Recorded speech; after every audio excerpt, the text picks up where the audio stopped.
you know what I'm saying, just live out the calling that he has on our lives. So we're going to have Joseph just praying.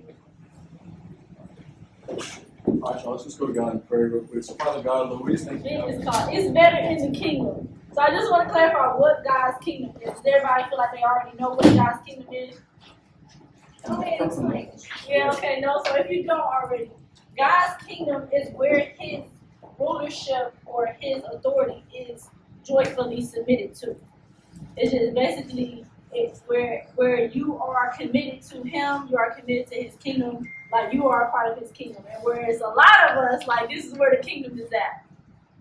And so yeah, it's just basically where God is king. So we're going to talk about relationships in the kingdom in comparison to outside the kingdom. For those that never heard of the kingdom of God, don't understand it. Wake up, come on. You're on the kids. I can be hype. I know y'all can be too. All right, so welcome. So here's how this is going to go. Everybody see this middle table right here? Where my lovely friends are? So this middle table is basically going to be the designated spot for everyone to come up and have the discussion based on the questions that Das and Theresa asked of you all, okay? This format is called a fishbowl, but we remixed it and said fishbowl panel conversation. So essentially, it's going to be a group of individuals, five men, 5 women, then a mixed group, and you're going to have 10 to 15 minutes to come up. They're going to ask you questions, and then us on the outside, we're just going to listen, take notes. It's okay, you're good. So us on the outside, we're just going to listen, maybe take some mental notes, and then after the folks at in the middle table, they get done answering the questions and having their discussion, and the timer goes off. Then they will leave, and if you want to be in the fishbowl, then you can come up. So the first group will be all male, so all of our men. What's the second? Oh, you're good. You're fine. No, I was telling him. Oh, okay. That he's a man. Okay. The second group will be all female, and the all male group, the all female group will be 15 minutes. They will ask you all questions. Then the final 3 groups will be mixed groups, okay? And those groups will be for 10 minutes. Like I say, you go up to the table, you'll be asked questions, you all will talk. The person that has the microphone is the only one speaking.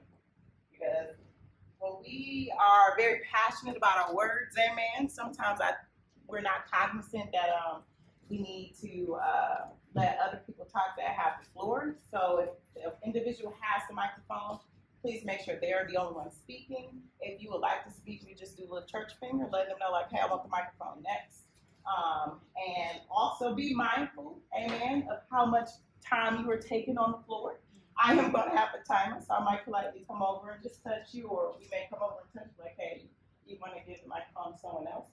Because we want to make sure that everyone has an opportunity to share that wants to share. So we don't want to be a talkative, talkative Sally or talkative Sam. That too. We want to be mindful. We want to hold space for everyone that wants to chat. Does anybody have any questions about how this will go? So yes, only the people in the middle have the mic. Us on the outside, we're just listening. So if you're like, oh, okay, like we normally do in church, like amen, right? Or that's fine. But ultimately, you are not speaking. Only those who speak. So if you still, you don't have to come to that. You hear me?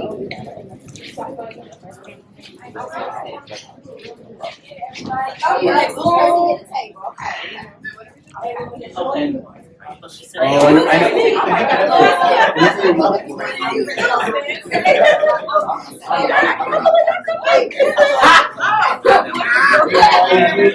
more people. Now my conversation power. Two more. Go ahead. I don't have time. I'm sorry. You got a top below.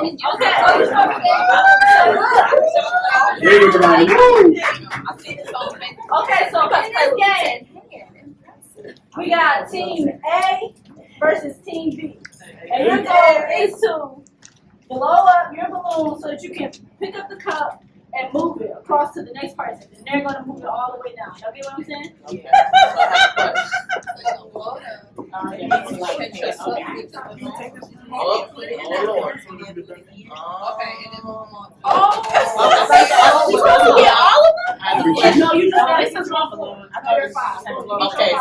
get that. Somebody Anyway. put That's all I But I gotta pick up all three.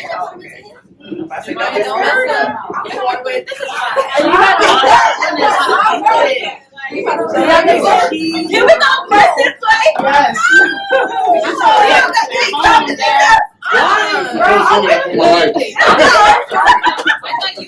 I got you on the back. I'm holding down back here. All right.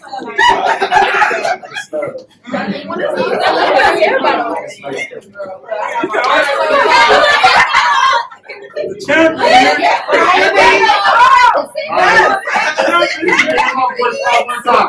If you hear my voice about 2 times.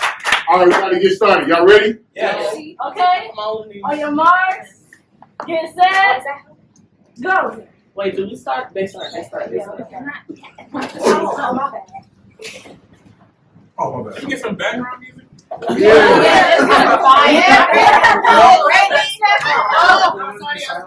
Can I lift this up? This one? No, she tried. It's different. You got it, Brad.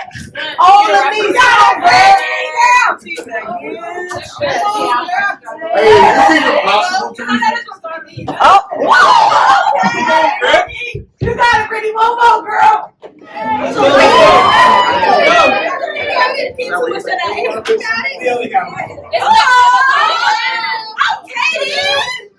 They got me spinning.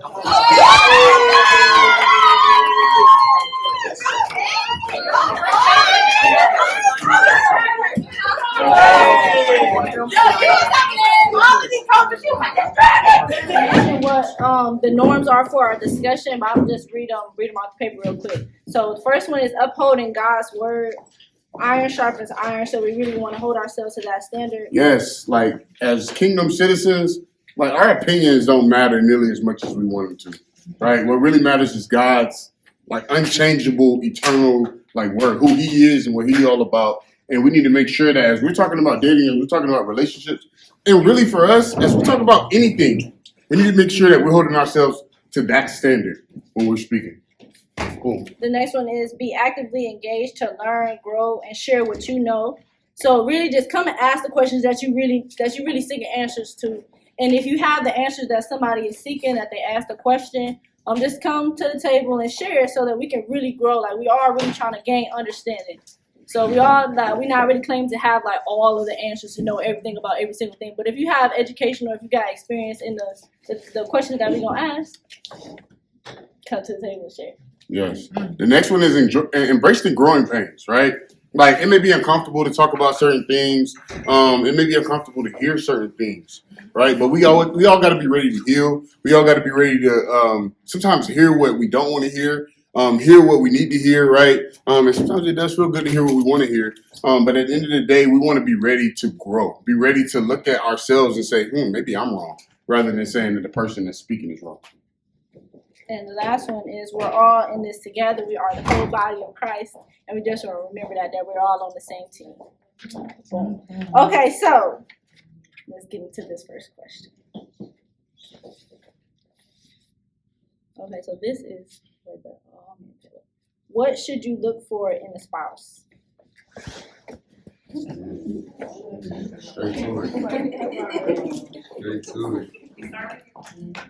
Don't be scared to grab that mic. Come on, man.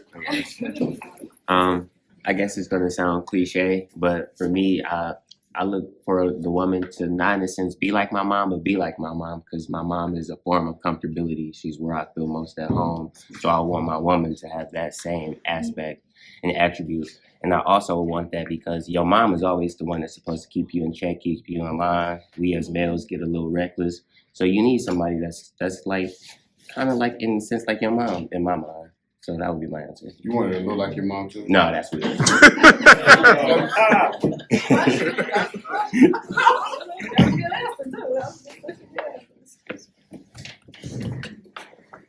was good. And you can introduce yourself. You about to be like, hey, yo, You got that, yo. The question is, what should you look for in a spouse? Let's go, Keith. So my name is Marquise. I'm Marquise. I'm married, and this is my lovely wife right here, Jemima. What I would say you should look for in a spouse is a woman who challenges your status quo. I was in a very, when I first met Maya, I was in a very I'd say active rebellion for real. And it wasn't, I didn't realize it was against God. It was mostly just against authority and people who were around me. Like if you try to tell me what to do, I'd be like, don't talk to me. Like, don't tell me what to do. And it really got to a point where it was it was just happening with everything. And it got to a point when I was dating Maya, she literally said to me, you have a problem with authority. And I was like, no, I don't. I just don't like people telling me what to do. But she was challenging a part of me that I held dear to me because I was like, I'm going to do what I want. But, that's not the right way. Especially if you're trying to be with somebody who forever, which is the key to marriage, is you going to do this for the long run. You want somebody who challenges you because there's going to be times where you did wrong in the situation and you feel right. And you need that person who can speak up and tell you no, this is wrong. And that's God, because that's God speaking through your spouse to you, and you got to be able to hear it. And if somebody's afraid to speak up, then you're not gonna grow. So, yeah.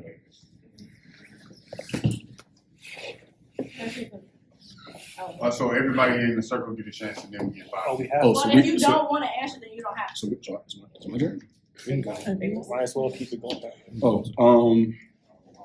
I don't know. I would probably say, I would say support or help.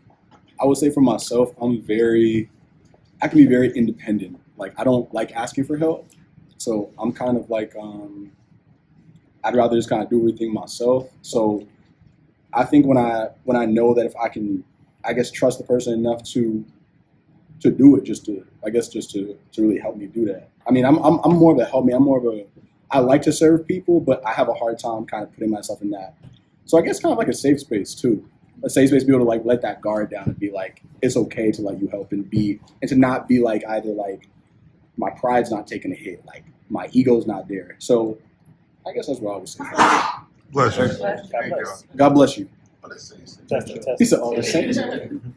All right, I'm Mally, and what I look for in a wife, I already got a girl I'm about to propose to in December. So, stop it.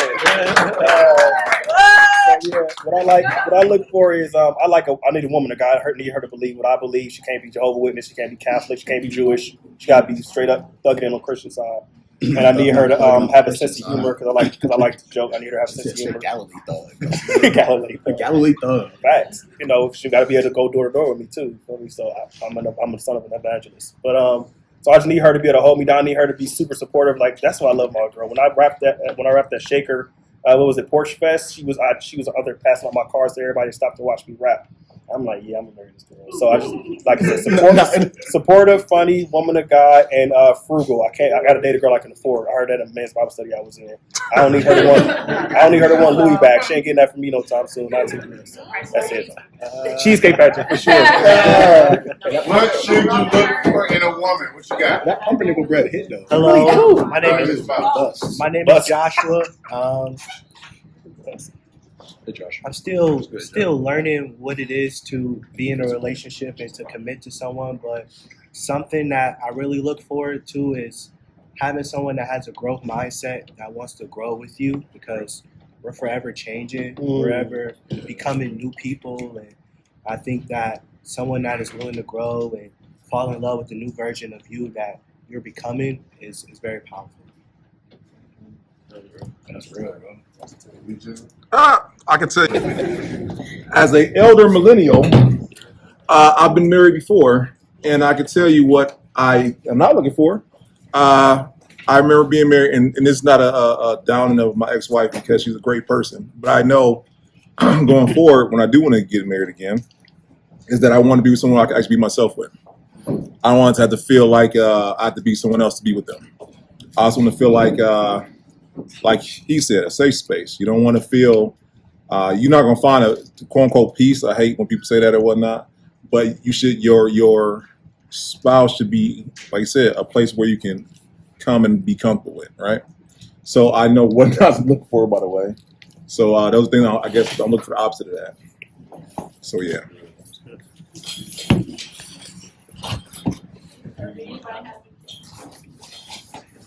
Anybody have That's anything why else they to say? just walked in. I said, Oh yeah. E-Rock been here. E-Rock been walking with the fresh cut. They only come to the table if they want to. Yeah, so the back. I had a choice. Pull up chair. E-Rock, pull up, E-Rock. Let's have it. They say Anybody have any questions for any of the gentlemen at the table?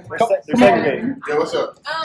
So, Elder Millennial got divorced from divorced Elder Millennial. Okay, that's what's up. How long were you married? 10 years. 10 years. Okay, you got me by 3. Okay, same. I got Yeah. Slide over to you. Shout out to you, by the way. Are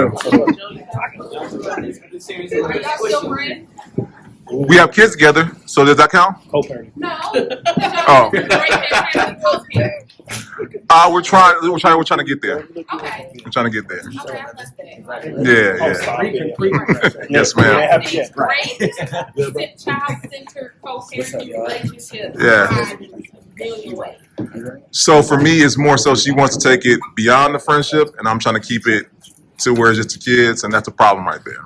Yeah, you gotta figure out where y'all front realm of friendship stop. It's like a Like YouTuber. a nice, solid, thick black boundary. Yes, and I think the key word here is boundaries. How do you keep those boundaries, and where it's just about the kids and not about trying to rekindle something that's never going to happen again? That's a great segue into the next question. You said. All right, so the next question is, what do your boundaries look like as a single, as a single or married man? What do your boundaries look like? What do your boundaries look like as a single or married man? No one. Hold How on. do you set boundaries? We're gonna go walk. We still in the same order? Just Yo, I really want to talk on this one because I used to suck at boundaries. I ain't perfect though. I always told my girl we can do whatever in public. And so I try to kick it with her mostly in public. And if we are alone, I say don't ever hug me or kiss me while we're horizontal. Like if I'm gonna hug or kiss you, I gotta be standing. It's all standing hugs and kisses. If I hug and kiss you while I'm sitting down on the couch, it's really easy like that. So like, and she's like, really, man? I said, yeah, trust me, this is my boundary. You got boundaries with me. Just everything is vertical with me. So that's just it. Trying to be in public as much as possible, and then try to be I try to be vertical as much as possible, standing and hugging. I didn't even take notes. I need it.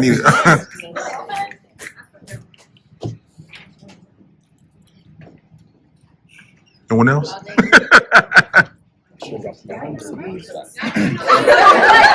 got no boundaries. I got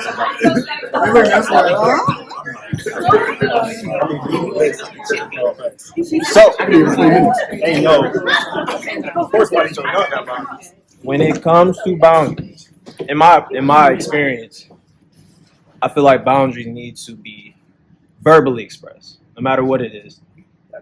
If somebody steps over the line and you don't tell them, they won't know that they're stepping on land that shouldn't be stepped on if you don't let them know. They can't see a fence that you don't tell them is there. And that goes for anybody. It could be the opposite sex, it could be your friends, it could be your own family. You have to let them know what it is that they're crossing the line. And a lot of times it get a little weird, especially with family. Sometimes they'll keep crossing that boundary, like this is how it's always been, but I'm not who I always was. You know what I'm saying? Especially when you get married, you're not the same person you was. You became one. So you gotta just set those boundaries, and then if people keep crossing them, then you gotta space yourself because it get dangerous. That's it. I got one. And as a man, I don't think we understand what boundaries are a lot of times. Because unfortunately, as men, we just think we have so much self-control until we put in a position where we're like, boundaries out the window now, bro. So I'm just keeping it real. I'm just learning what boundaries are and how to implement them. Thanks. Because I'm tired of bumping my head. That's the honest truth about it all. So I know as a man, you know what I'm saying? Because growing up, I can say I got 3 sisters. My mom taught my sisters boundaries. More so for me, it was more so how to conduct myself in a certain way, but it wasn't about boundaries though. So I don't know if y'all can chime in, but I know for me as a man, it's hard to understand what boundaries are because they weren't set before me. So now as a man, single, dating is like, oh, that's a boundary right there. You know what I'm saying? I had to date and understand when the girl would tell me, okay, Brandon, we're not doing this. I'm like, oh, okay. I see, okay. And I had to learn the hard way. So I don't know if that was the same for y'all, maybe just me. Facts. You know what I'm saying? Definitely got a second. 100%. So That's a word. I mean, I think partially it's like you, to kind of bounce off your point, you do have to be kind of truthful with yourself too. I think a lot of times as men we do lie to ourselves, and we definitely put ourselves in these places where, like you're saying, we really believe that we have self-control, and in reality, it seems like it's sweet, but like it really isn't. So I think something that I've learned, at least in learning how to set boundaries, is like you can't people please everybody. You can't be everybody's friend, unfortunately. And that's okay, because I think the people who are supposed to be there are supposed to be there. Because my cousin says, what's for you ain't gonna miss you. So at the end of the day, I think it's just one of those things where when you are setting a boundary, I think firstly you have to be truthful with yourself, but you also have to be truthful with your partner. Like you have to be able to be like, listen, this is where I fall. This is where I really struggle.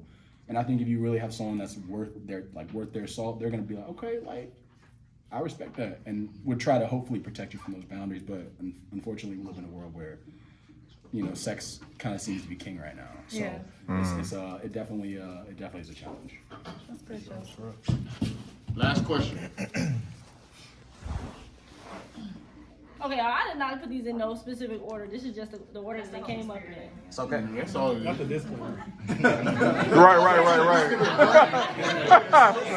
I just picked them up, okay? And other people ask these questions too.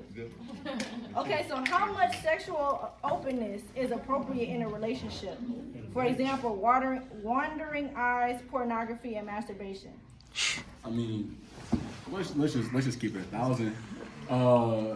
It's not. There's nothing that really is. Wait, what was the question? Say it again.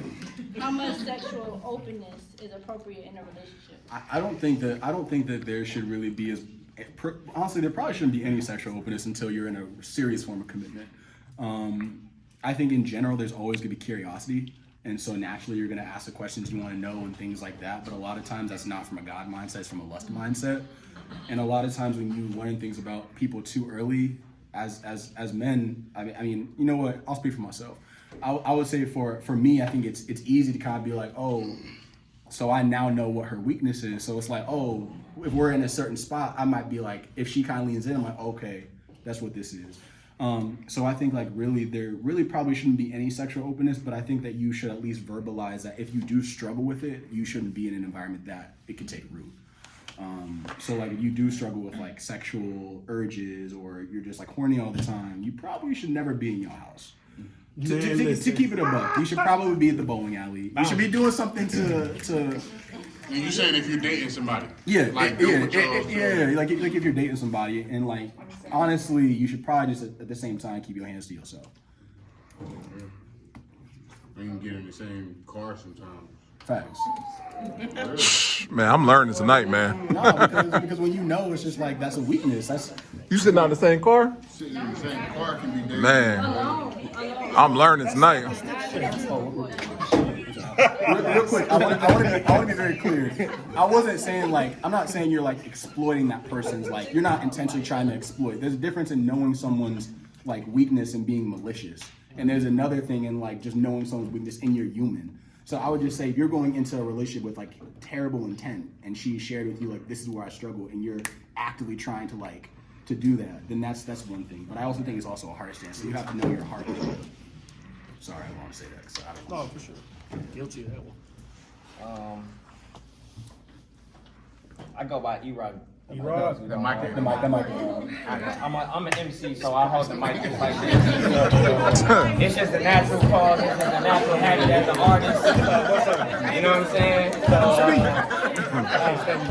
we out here doing this thing. You already know I'm here with the gang. Yeah.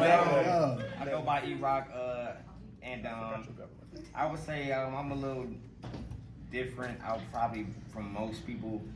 I would say on the dating scene as far as openness, and so I feel like I need to state more on my piece because for me, I think that I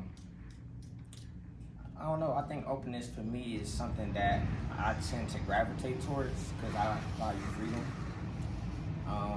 It's something for me. I'm probably gonna answer all 3 questions in this one little sitting. Just for me personally, what I'm looking for is somebody who just truly understands, rather than somebody who's maybe trying to change me. You know what I'm saying? Into the thing that's in their mind instead of actually accepting me for who I am. Because what tends to happen, like I've seen in relationships, is that we tend to equate relationships with love when love is unconditional. Relationships are conditional. You know what I'm saying? So, with that being said, I think every relationship is different. It's all about what you and that other partner has, established as far as what is openness, what's comfortable for y'all. For me, what's comfortable for me, I really don't care. You know what I'm saying? I'm gonna just be real with y'all. I don't got the time or the patience to be worried about what somebody doing behind closed doors. You know what I'm saying? So for me, I extend the same amount of grace that I would want to be extended upon myself. So as far as openness, people gonna do what they gonna do. If you wanna be here, that's on you. If you don't, fine by me. But while you're here, you're gonna get this love. That's all I got to say. Hey, you went from a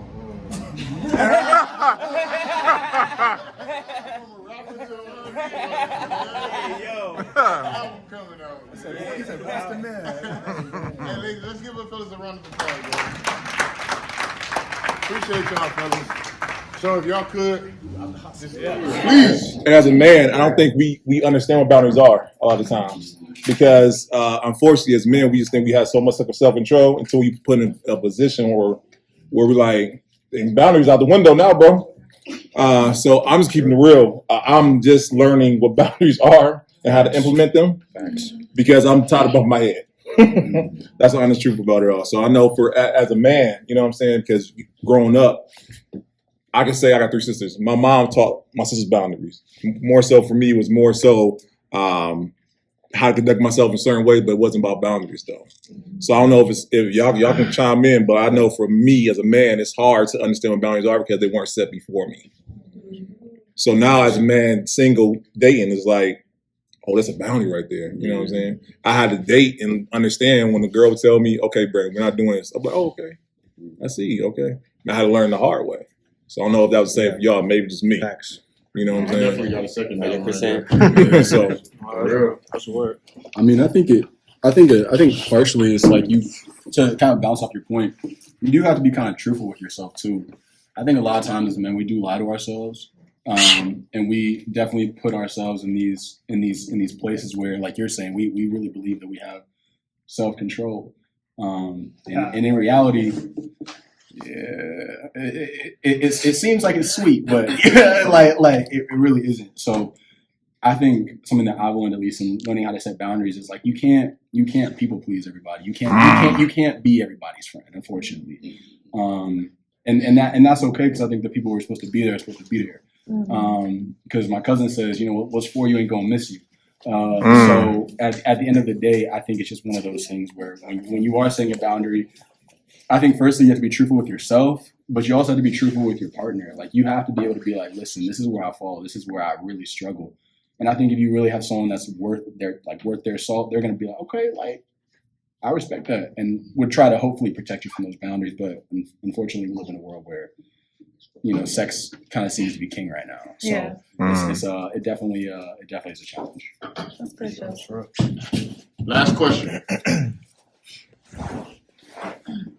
Okay, I did not put these in no specific order. This is just the order that they came up in. It's okay. That's all. Not the disclaimer. Right. So I just okay. And other people ask these questions too. Okay, so how much sexual openness is appropriate in a relationship? For example, wandering eyes, pornography, and masturbation. I mean, let's just keep it 1,000. It's not. There's nothing that really is. Wait, what was the question? Say it again. How much sexual openness is appropriate in a relationship? I don't think that there should really be honestly, there probably shouldn't be any sexual openness until you're in a serious form of commitment.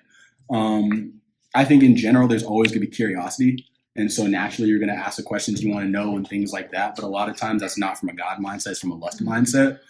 And a lot of times, when you learn things about people too early, as men, I mean, you know what? I'll speak for myself. I would say for me, I think it's easy to kind of be like, oh, so I now know what her weakness is. So it's like, oh, if we're in a certain spot, I might be like, if she kind of leans in, I'm like, okay, that's what this is. So I think like really there really probably shouldn't be any sexual openness, but I think that you should at least verbalize that if you do struggle with it, you shouldn't be in an environment that it can take root. So like if you do struggle with like sexual urges or you're just like horny all the time, you probably should never be in your house. To keep it a buck, you should probably be at the bowling alley. You should be doing something to. And you saying if you're dating somebody? Yeah, like if you're dating somebody, and like honestly, you should probably just at the same time keep your hands to yourself. You can get in the same car sometimes. Facts. Man, I'm learning tonight, man. No, because when you know, it's just like that's a weakness. That's you sitting on the same car? Sitting in the same car can be dangerous. Man, I'm learning tonight. Real quick, I want to be very clear. I'm not saying you're like exploiting that person's like you're not intentionally trying to exploit. There's a difference in knowing someone's like weakness and being malicious, and there's another thing in like just knowing someone's weakness and you're human. So I would just say if you're going into a relationship with like terrible intent and she shared with you like this is where I struggle and you're actively trying to do that, then that's one thing. But I also think it's also a heart stance. So you have to know your heart. Sorry, I don't want to say that. Cause I don't No, for sure. Guilty of that one. I go by E-Rock. E-Rock? The microphone. I'm an MC, so I hold the mic just like this. It's just a natural call, it's just a natural habit as an artist. You know what I'm saying? We out here doing the thing. You already know I'm here with the gang. Yeah. I go by E-Rock, and I would say I'm a little different. I'll probably from most people. I would say on the dating scene as far as openness, and so I feel like I need to state more of my piece because for me, I think that I don't know. I think openness for me is something that I tend to gravitate towards because I value freedom. It's something for me. I'm probably gonna answer all 3 questions in this one little sitting. Just for me personally, what I'm looking for is somebody who just truly understands, rather than somebody who's maybe trying to change me. You know what I'm saying? To the thing that's in their mind instead of actually accepting me for who I am. Because what tends to happen, like I've seen in relationships, is that we tend to equate relationships with love when love is unconditional. Relationships are conditional. You know what I'm saying? So, with that being said, I think every relationship is different. It's all about what you and that other partner has, established as far as what is openness, what's comfortable for y'all. For me, what's comfortable for me, I really don't care. You know what I'm saying? I'm going to just be real with y'all. I don't got the time or the patience to be worried about what somebody doing behind closed doors. You know what I'm saying? So for me, I extend the same amount of grace that I would want to be extended upon myself. So as far as openness, people gonna do what they gonna do. If you wanna be here, that's on you. If you don't, fine by me. But while you're here, you're gonna get this love. Hey, you went from a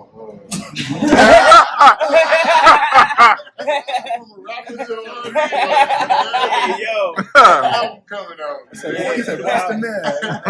Hey, let's give the fellas a round of applause, bro. Appreciate y'all, fellas. So if y'all could, just grab Because a man who honors his wife is going to be around men who honor theirs. So I think that's where you have to kind of be at. Thanks, Joseph. 100%. No, no, Winter.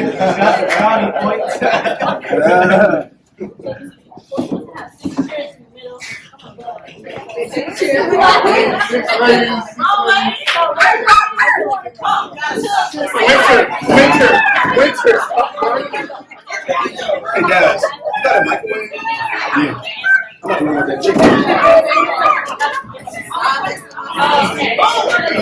Yeah.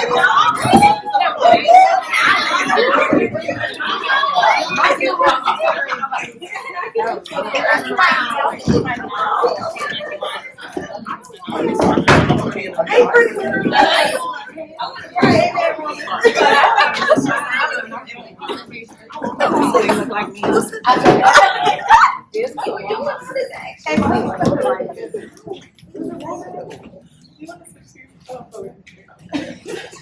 Okay, y'all ready for the question? Yeah. All right. How do you truly view women who are more sexually open?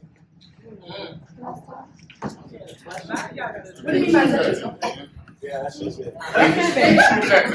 Yeah, I was gonna say, I don't think that was you. I think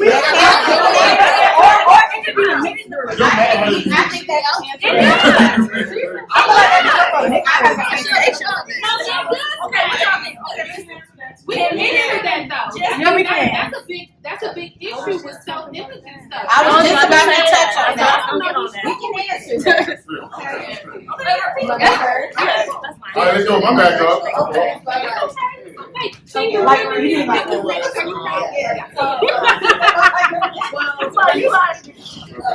When you said sexual openness, and I'm not sure exactly what your definition was, but I immediately thought like Instagram, and I think thirst traps, and I think being outside half naked. I'm not trying to criticize anybody, but I pray for women like that because I think they have lower self-esteem. I feel like there's like this front, like, oh, I'm confident, but I feel like it's a lack of, self-esteem to be out here trying to impress people like that. Because people don't do that for themselves. They might tell themselves they do it for themselves, but they do it for other people.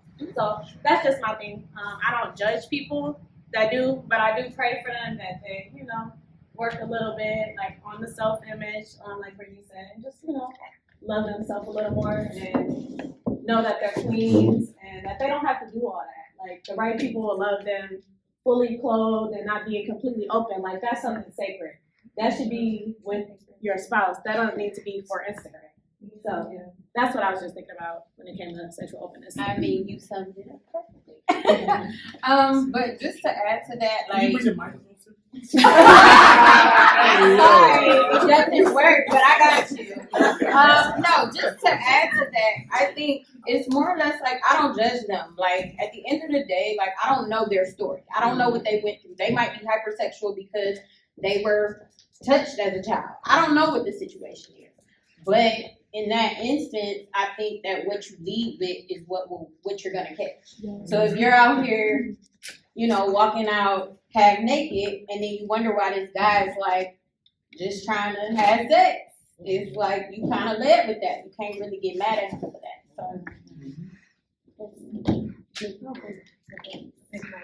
I'll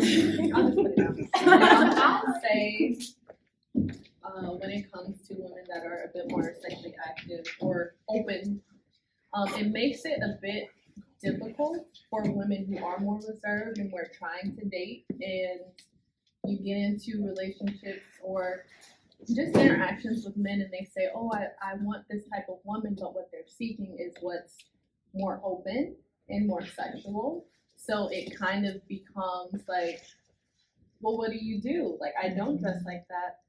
I don't carry myself like that.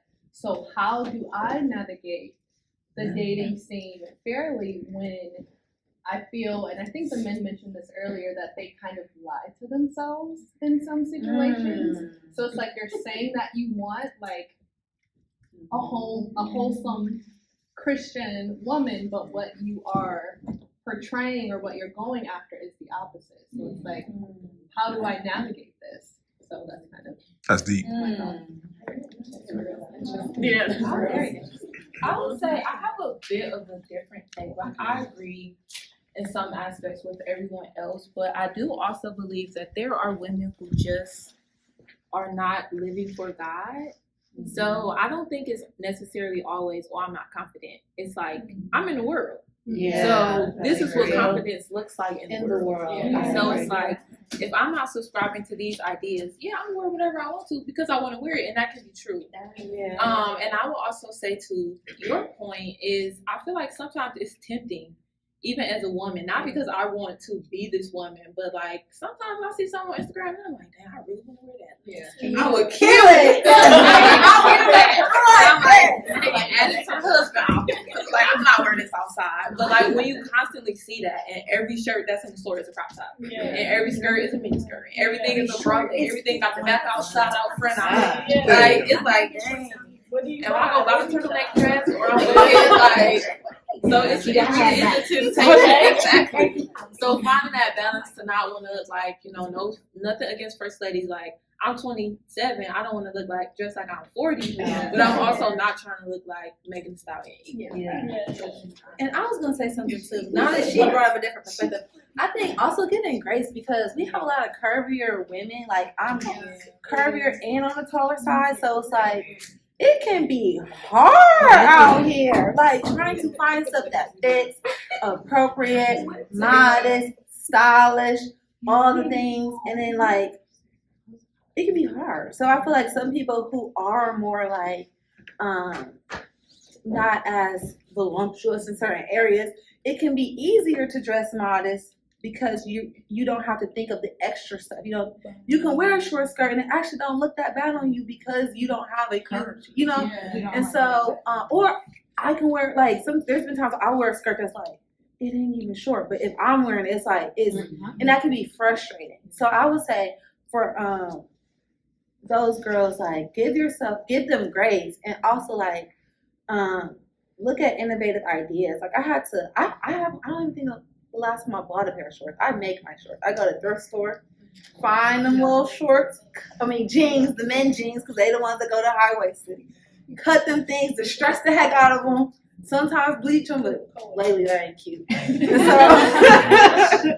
making your own stuff sometimes, just being willing to be different a little bit, but still like following with your convictions. But I also want to show them grace because I feel like it's hard for my thick girls. I'm sorry. Does anybody else have a question about that from the outside for them? My comment, can you read it again? Because I don't want to make sure what I had in my head. So much that went through my mind. How do you truly view women who are more sexually open? Oh, so that's okay. So me and my sister was joking, like I was gonna say, I'm gonna change it. At first, the joking part made me like, sis, you gotta chill. But then the serious side of me, like the Christian woman who is married now, I actually view women who do that. I'm like, I actually like want her to keep that because that's what she really needed in her marriage. So I feel like I want to like encourage women who like more into their sexual side, their feminine side and stuff like that to like, like know that it's a time when you're gonna need to release that and when you can bring all that energy. So it's like, cause I feel like so many times, like Christian women, like we gotta be modest and we talk that we gotta look like this, and then when it get time to the husband, they don't know how to do it. Because I'm like, what you want from me? I said you said be modest, now you want me to do all of this. So I feel like as a woman who personally struggles with that, I feel like as Christian women, if we can look at other women and kind of encourage them to like, hey sis, you can still be sexy, you can still do that, but just know like when to release that. I think that they'll feel like less judged. I feel like women that have like less identity issues, like, well, maybe I am a hoe, maybe I am this because I'm this type of girl. I was like, no, I think God made you that way. You just gotta wait. I like that. I like that. I feel like you should change your heart. No, I was giving you But so I was sitting here thinking, like, actually now that I've been in the game, I think she needs to stay like that a little bit, but just know when to release. Yeah. Like, I feel like it's okay to for my women who still trying to like do it. But that's real. I like what you said. Good job. That's it. Keep it moving.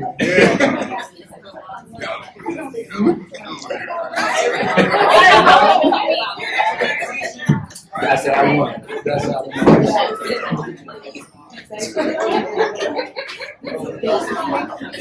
All right, boom. What's two white fish for a kingdom girlfriend? Hold up. All right, I'm gonna take a question. Okay. I'm gonna repeat the question. Everybody, what is two whitefish for a kingdom girlfriend? I'm gonna cop out and say the easiest two: living with you and having sex with you. Okay. Were you gonna say that? No, that's not Go ahead. I'm gonna I would say,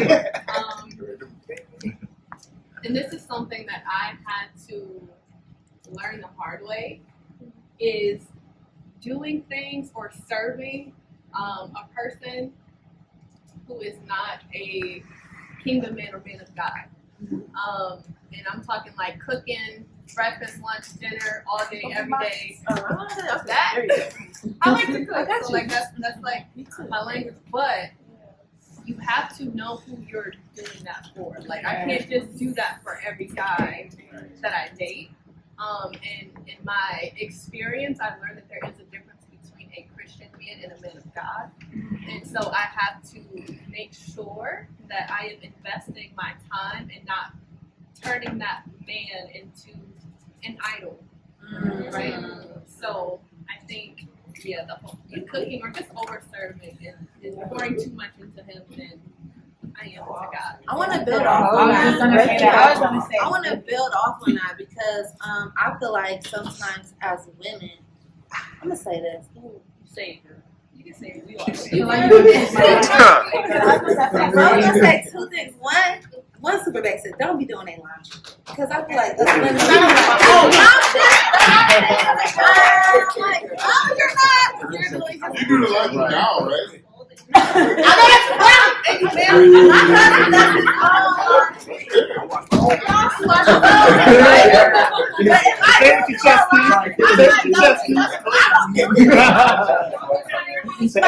Extra time pause. The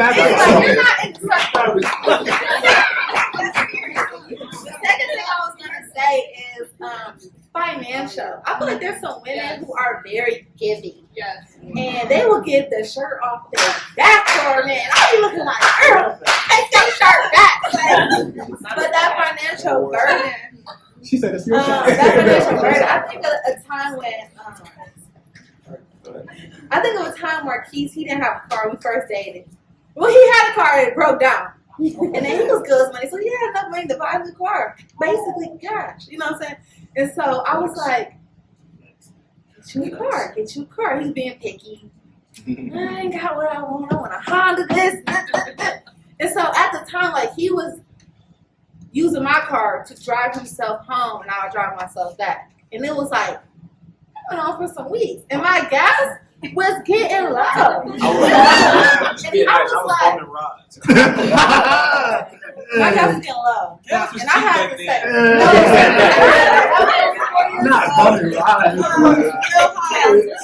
listen, for a young adult, it was hot. And so I had to push him like, my gas is high. He did start putting gas in my tank and stuff like that, but still, I was like, I'm getting up, driving you. And then for a moment, he was like, I would do it for you. And in my head, I thought, because you a man. You're supposed to. But what happened was I had to push him because it was like a little too much. Like, that's white privilege for me to self-sacrifice my own stuff as a girlfriend. Like, we got married and stuff. I think it's little things like that. And so literally a week later he bought his car. And then for a month he was taking me to work. So I think sometimes as women we don't realize how much power we have to like push stuff. Like, no, I'm not doing that. And then once you say it, not only do they not crush your body, they step it up to you like, oh. First I was somebody getting drove to work. I was like, I don't like this. But he was like, you want to be like these women who drive themselves? And then that stop you now. Did that stop you? See, that was power man. I'm down. Let it roll out. When I said down. Can we raise our hands for questions? Hold up. I want to say, I would say like letting a guy use you emotionally, because a lot of guys they'll just keep you around because you're their emotional soundboard, or they can come with you with their problems. And I feel like we have to realize, like, we shouldn't be the only person that you're telling the problems to. Like, I realize, like she said, you're serving them too much, and it's just like, oh, okay. What was my second one? I forgot my second one. Because I feel like that's like the guys, when they find you as their safe place, like that's when they're gonna keep you there. Yeah, they keep you there and take advantage of it. That's a beautiful thing.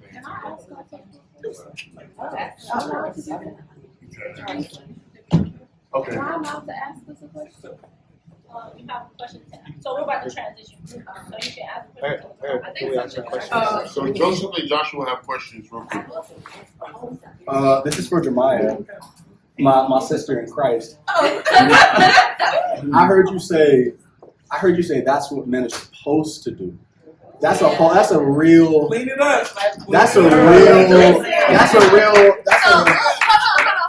So I want to fix myself. You look fix myself. because the reason I ask that is because when we talk about what we're supposed to do, biblically, the Bible doesn't really structure dating super clearly. So when you talk about what you're supposed to do, that's very that's a real word. I agree. That's me. I ain't gonna fake, I did feel like that. I ain't gonna fake, I low key do feel like that, but in my situation. However, I do think that men don't talk about the boundaries that they need to set, and giving husband privileges before it's too early. Yeah. Like, don't be providing for no woman and that ain't your wife. Yeah. Don't give it to her. And I feel like sometimes women be like, well, why can't you do this? You're supposed to be a man. And I think that's husband privileges. Yeah.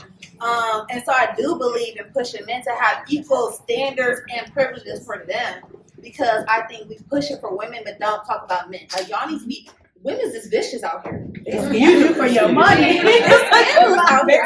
Just like, we gotta be like, ooh, hold on. I feel like men also have to be careful because they will run over a good thing. Like, they will take y'all and run y'all through and look at you like you stupid for falling for it. Yeah. And so I do want to take that. But I will say for me personally, it's my personal stuff, and you can have your personal stuff with your relationship, but that's what I'm saying. Quick question. So, what is two husbands for a girlfriend?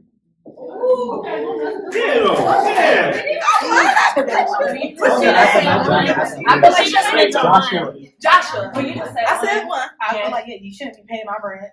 Like, Oh, I know that's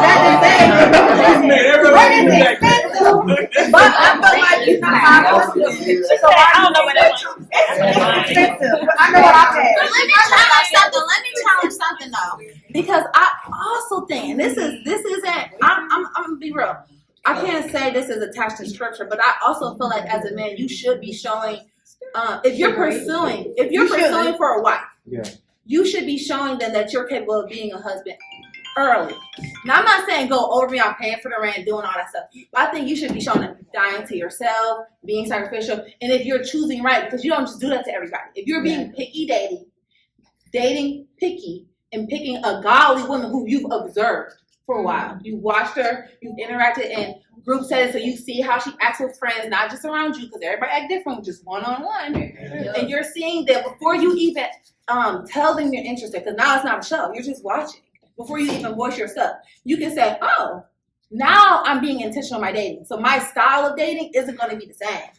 It's nothing wrong with if I'm dating you very intentionally. Your dating time should be shorter, and the things you do and bring in may be a little more like intentional versus someone else. Now there should be boundaries. Don't be paying her rent. Don't be doing all this other stuff. But also, be feel up with God, because I don't think there's these parameters of don't do this, do that. I think you should be led by God, and if this is your wife and you feel like God is telling you this is your wife and you're moving in those steps, He may be telling you to do some stuff that we may say don't do. I agree. I think. Question. Go ahead. So your question was two husbands for a husband. Let's say you are a very well standing man. You go to work, got your own place. Baby girl shouldn't be coming over your house, laying in your bed, showering in your house, cooking in your home for the two of y'all on a consistent, regular basis. It's okay to have a date. You come over, you cook a meal, y'all have dinner, whatever. But being too husband because you are a provider and you do have a place, she shouldn't be over there 7 days a week. You know, that's too husbandy. That's too big. Because I got you. Because like that right there is showing a woman that you're capable of taking care of her and being a provider and a leader. It's okay to be like, babe, my car just broke down. All right, I got a mechanic. That's what men do as far as knowing other men who work, you know, what like whatever. Just like other women know other women, and we can look out for you in whatever way.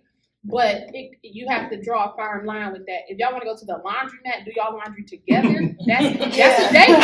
That's a date. But if you expect me to wash it, if you expect me to wash your clothes, I'm gonna give you another bill and hire you a housekeeper. Like I got a housekeeper, and we gonna match. But you know, that's when it becomes too husbandly because you're showing you can protect, you can provide well before you put the ring on the finger and said I do.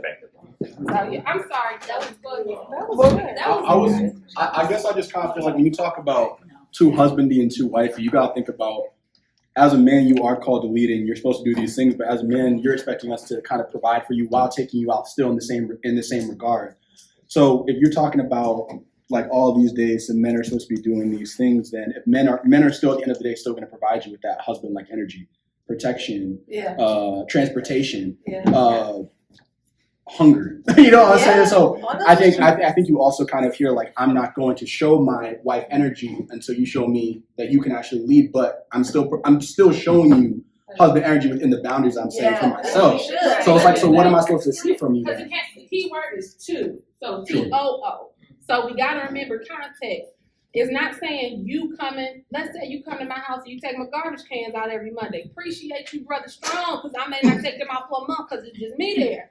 But, I mean, it's just me. I'm never home. I don't. I literally like one bag anyway. Like, I'm never home. Anyway, but the thing is, it's too much. So you having your girl over there every night, showering her every day, y'all cooking meals. Everything too much. I'm not talking about that type of level of attention. I'm just talking about from the minimal. Yeah, from the from a minimal minimal perspective. Standpoint, you it's should like be what does able that to look come like to from the y'all and table what does that on look both like from sides. us? I think that's where it has to meet because it can't be like almost two. It's just like what is. I'm sorry. I know you said something. I can close that out with just to share from our experiences. So one of my big things, like with dads, like I wanted to hang out with them, and I wasn't very like focused on boundaries as far as like everything overall, but I did have certain rules that I was like, okay, like she wasn't going to church with me, y'all. No, okay, that was one. That's a boundary. That was a boundary. I tried to do that one time, and she did like this. She was like, that was one none of thing that. The first time I tried to kiss her. Okay, so. He said, don't drop Theresa, man. That's your wife. You better cover her, bro. With my friends, I'm not cooking at your house. I'm coming. You cook at your house. I'll come. Like so, those types of things that I was just like, we weren't even. I wasn't his girlfriend, so I'm like. Oh yeah. I'm like, this ain't. You know what I'm saying? I just feel like that's a lot, and I think just having those things for yourself, like knowing. What is, like we talk about like triggers or something like that, having those like standards for what's like also still like, okay, like not that I'm just not gonna cook for you at all, because I think like what Joseph was bringing up, like what is like wife-ish enough to expect from a woman that you're dating. And so I think like those type of things like cooking, you know what I'm saying, helping out, like I was listening to his ideas and like we call it like action chill, like work on action and stuff like that together that was like kind of like that's what I do now for him, but I'm saying like those types of things that was like wife-ish. Okay, so that makes sense. No, that makes sense. I wasn't trying to cut her off. I was trying to like make a clear point. Like to her point, like we still do that today, right? Like that was the relationship we established on day one as friends. This is my friend. We should just kick it, action chill. My bad. And when I tried to kiss her like 2-3 months into our friendship, she put her arms up because none of that, like boundaries, right? And that was something as a man that I respected from her. I'm like, that made me want her even more for her because she respects herself, you know. So that's a big part of that. Just understanding where we are in this that we're doing. You know what I'm saying? So that I'm not putting too much, but I'm also not giving you an impression that I don't really want to be here. Yeah. You know? So that was one thing. And even that was kind of scary. It wasn't scary in the moment. Like that was just my immediate response. But like afterwards, I thought like I probably never talked to him again. Like, so that's another thing like that you could be experiencing too. But I was gonna also say, just about. I don't know what it was. But okay, what did you say? All right, so we're about to go to the co-ed groups, right? So we need 3 men and 3 women in the center.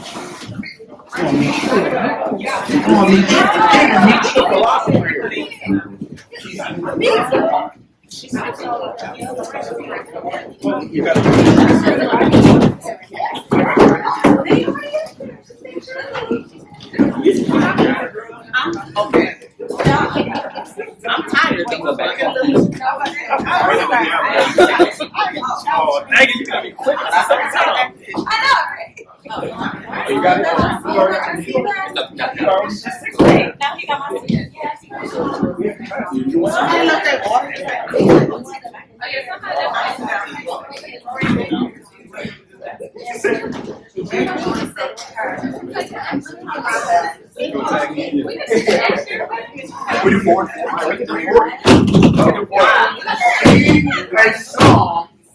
Oh, this a game? Sing a song. Sing a song, fellas, Oh, fellas. to share a message with the women in the room. Any message you want to hear. Now where's my wife at? I ain't never been I don't know.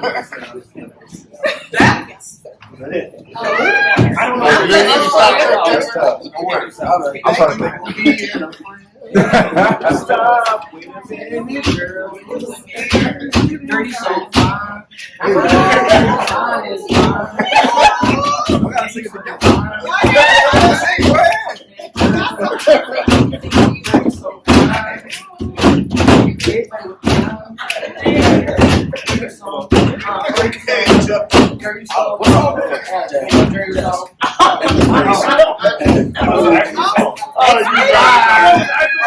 The first question is, Okay, can men and women be just friends? I'm so married or not?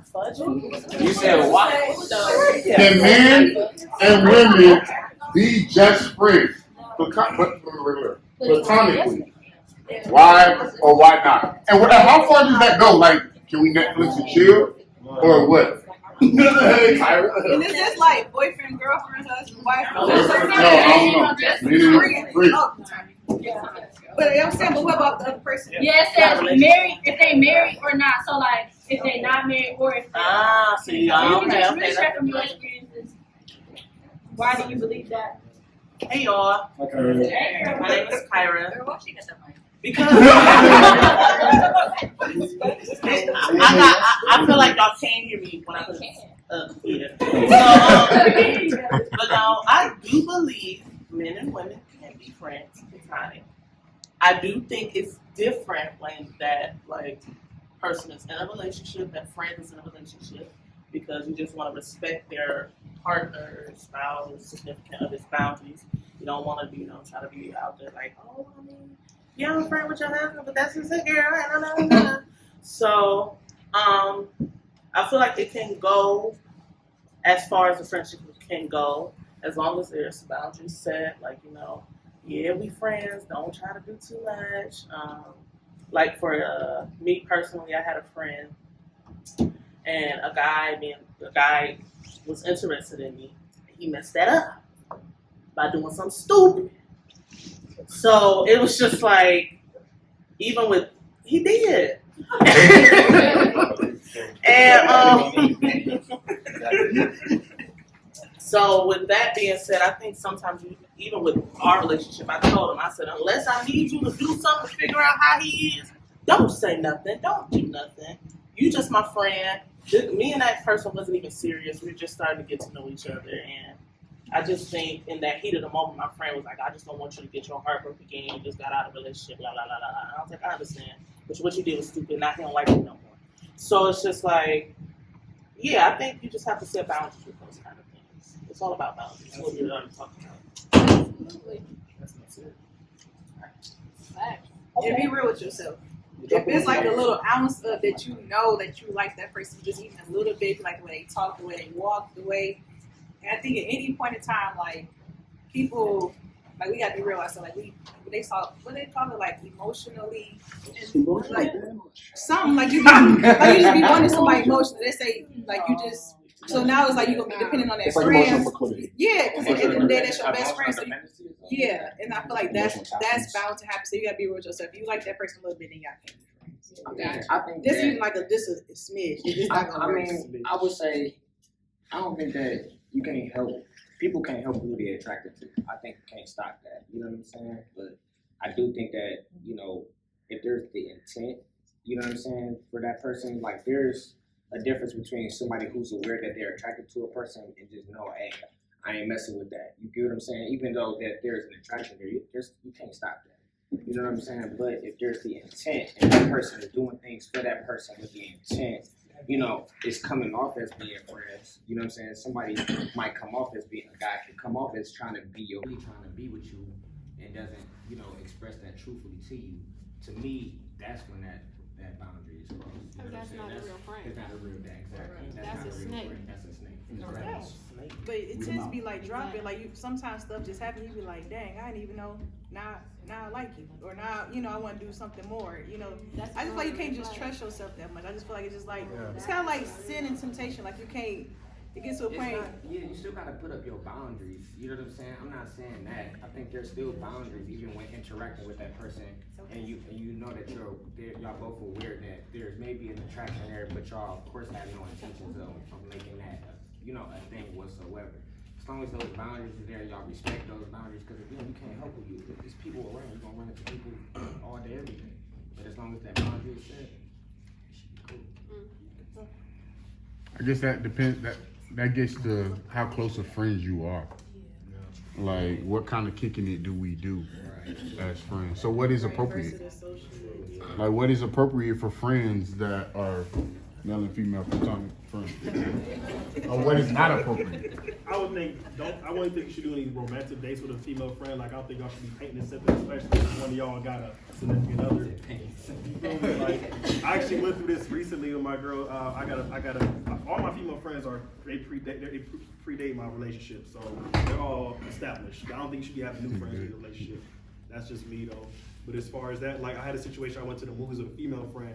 My girl couldn't make it because she had her kid with her, but at the same time, I was my pre-established friend, her boyfriend, they had a female friend coming, and they was like, it's a bad look to go if you got the female friend, because I was like, y'all got hooked up. I'm like, I'm in a movie, I'm not worried about her, I want to see who dies. Like, it was a scary movie called Talk to Me. But yeah, I was like, I want to see this, I ain't worried about her. But my girl was like, I don't know, Mally, this is not, she said, I trust you, but apparently at the end of the day, that was a bad look, so it's all about communication. I still think I was in the right, but I told her, like, if you say next time I can't go, I just won't go, I respect you. That's how it is with me. I do think that I will say that past relationships too, though. You do got to check those. Yeah. Hey, we got a comment or a question right here. I kind of have a comment, and as I'm gaining more experience with dating, like it's kind of challenging for me to understand that view, because guys wait a long time for a woman to become available, or even if a woman is not in a relationship, her guy friend kind of plays the male figure in her life. So I'm trying to learn how to navigate that, to say, that guy isn't right, and sometimes women don't really see it for themselves to say, oh, he kind of likes me, or they may downplay it a little bit. So I'm trying to still understand that as well, and not be controlling, but to protect our relationship. I would say, like, if she's, it all depends on whether or not she's showing interest in you. Because a woman who really is interested in you is going to not only respect you, but she's also going to put her friend in check. I don't think, like, for an example, I don't think that anyone who genuinely cares about you is just going to let you, like, talk at the guns, right? Like, I think you just have to be very, very mindful of the situation you put yourself in, and if she really is leaning into that friend more than she's kind of leaning into you, one that might not be for you, she might not like really understand it, and that's okay. But I mean, sometimes it's not really meant for you to like really get involved, because that might be God just being like, yo, that door closed. So I think sometimes you kind of have to let God do the work, and you gotta pray about it. And yeah, that's what I was saying. Okay. So technically somebody who's divorced, exclusively dating a guy now. I was with my ex-husband for 12 years. We were married for 7. I have 3 male friends. We are like the fourth one. I'm always the odd girl out. When I told them I was getting married, they all equally stepped back, and they still protect me as a friend, as a female, but they, hey B, how you doing? Just checking in. Hey B, we're gonna be here. So-and-so's having a party. Let's meet up, let's catch up. How your family, how your husband, how things going? Will we catch up? When they found out I got divorced, because I didn't tell nobody I got divorced, I just popped up like, hey, I ain't married no more. They're now surrounding me with love, and they're like checking on me and making sure I'm okay. And that friendship that we once had when we were all, because we're all single again, it's back to the kick it, we, ha, woo. The guy I'm dating told me a couple days ago that one of my guy friends is like, he likes you. I was like, I don't even see that. What you mean? Like, we 25 years in? What you talking about, bro? Like, I like, you know, like couldn't understand it, but this is what I do understand. Men see men, women see women. I'll be able to tell you, hey, yo, that broad you with, she ain't for you. Because I'm going to call her broad because she ain't for you. Watch out for her. You be like, nah, B, you tripping. Nah. Like you just said, it ain't for me. That door closed. I ain't supposed to even tell you that. That's supposed to be your lesson, your learn, your walk, your talk with God and that girl. You know, same way you be like, hey, B, I don't like that dude for you. He ain't the one. Man, you know, like I flipped out. I ain't flipped out. I just had a reaction to it. I still have to work with that because that's my friend for 20 plus years. How do I move forward knowing he may really like me? I don't want to do anything to mess up what God is telling me is the right way with this one guy. And I don't want to be caught in a situation where I be like, could it happen? I don't even want to do that. But as of so far, he's respected the friendship for 20 plus years. So you got to know when it's real friendship. If you're willing to cross that boundary, you got to know it's a real friend. Should I even speak up and say anything? Or should I use the best weapon I have of all, which is prayer, and go to prayer to God and say, God, protect my friend. God, look out for my friend. I know it's about to happen, and I don't want to see them hurt. I don't want to see them miss, something. That's the best weapon we have is kingdom women and men is prayer. And that's what we got to do sometimes instead of opening up our mouths. But we also got to listen to the wisdom if a guy or a girl is saying, hey, they not for you. Take it and put it in the back of your head and go to God and pray on it. And be like, God, show me if this is really what it is. What should I do with it? He'll show you. And he gonna show you. He gonna show you real quick. You might be like, I wasn't ready for you to do that. God ain't tell you to die like that, dang, bro. Like, I wasn't ready. But he was like, you asked. And you gotta trust the signs too. Yeah. I think a lot of times we see a lot of red flags and we make them things green. Like it's NASCAR. Like, we out here like all gas, no brakes. But I think that God would tell you at the end of the day, like just go till God says no, or you know what I'm saying, like just seek His hand. But He'll show you if you really have a heart posture that really wants to receive what He has to say. Yeah, and I was just about to say real quick, pretty much to both of y'all points. You know, again, sometimes men do lie to themselves in the sense of, you know, thinking that we can just be friends with a girl. You know what I'm saying? And that you know, friendship would soon turn into something more. And so I would definitely just encourage brothers to definitely be honest with themselves and find yourself in a position where, you know, it's you really want more than just a friendship. You know what I'm saying? Be honest. Cut that off. You know what I'm saying? If it's not going towards, you know what I'm saying, what you believe, because you only hurting yourself and, you know what I'm saying, the other person, again, thinking that person don't, you know what I'm saying, is thinking y'all just friends and y'all really not. You really want something more. So what is marriage and why do you want to get married? Like what is marriage all about and why do you want to get married? And why do you want to get married?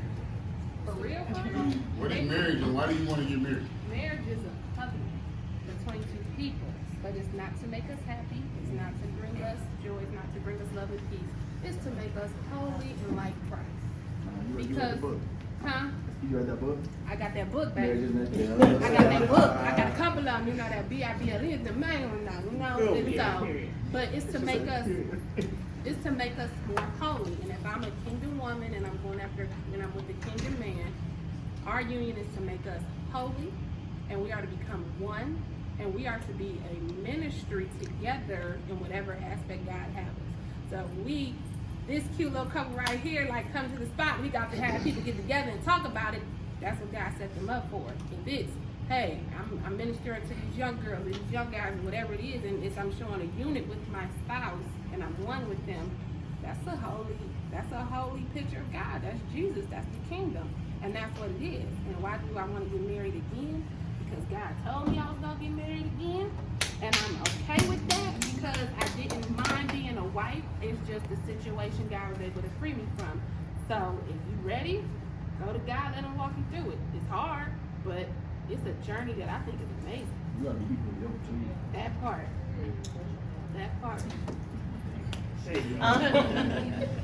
Okay, so I agree with what you said about what marriage is, but I want to get married one day because I think it's just a beautiful thing that God created. I see myself with one man for the rest of my life, and I just, pray for him, and I just kind of get like a little bubbly inside, don't I? About just thinking about what God is preparing for me and my husband. It's like, I get happy when I think about what he does for me, but then, when he kind of just reassures me, like, yeah, I got somebody out there for you, just wait, just be patient. I'm waiting. I'm waiting. It's hard, but I'm waiting, and I know that whoever he has out there for me, he's setting him up for. He's setting us up for each other, and I'm excited because I don't like talking to a lot of people. I just don't. It's just, I just want my person. My load? Go ahead. For myself. I mean, I don't. You know what's crazy? I don't really hear a whole lot of men say they're excited to get married. I really don't. I hear a lot of brothers that are a little bit fearful of marriage. For myself, the reason I want to be married is I know God has called me to be a father. And to be honest, it's very dangerous when you see two people who are after God's heart in ministry. That's so dangerous. Just seeing how God can move, how God can operate, how God can really use you. I think it's beautiful to know that God has one person that you can truly commit your life to. And to be honest, I think marriage is a beautiful thing because when my grandmother passed away from COVID, I was in the hospital with my grandpa, and he said, how can I be mad at God when he gave me my wife for like 50-some years? And when you have a heart for God like that, that means that my grandma did all the right things. You know what I'm saying? So I think for me, I've been very blessed and very thankful to be around successful marriages. And so for myself, I really just have a passion to be there for my kids. I know, like for an example, like in the Black community where it's very single mother led. So for myself, I really want to be there for my children. I want to be a part of changing the next generation, and I also want to raise a generation of children that really fear God, like dangerously fear God. And I think that will really make a change. I see a lot of, like for example, for those who go to the community, like Judah Early, his daughter preached at class of No More Bondage. What is that? You know what I'm saying? Like 13, 14, preaching a class to women her age. And I think that that's just a testimony to how good God is, but a testimony to like when you really give your life to not only your partner, but to commit. It's a powerful thing. So. To add on to for a generational thing, just because I can say for me personally, a lot of women in my family either had kids and then got married or just had kids and never got married. And I want to show I want to break that generational curse of being a baby mama in my family because it's real. Like it's not a lot of women and men in my family that are willing to, submit to God and give and be led by their husband or lead their wives. And so I think it's also a generational thing for me as well. Just want to say, as far as just what I think, I would say for me personally, marriage is a contract. It's a contract that shouldn't be breached. You know what I'm saying? So it's mostly a contract of the flesh, but it is of the spirit.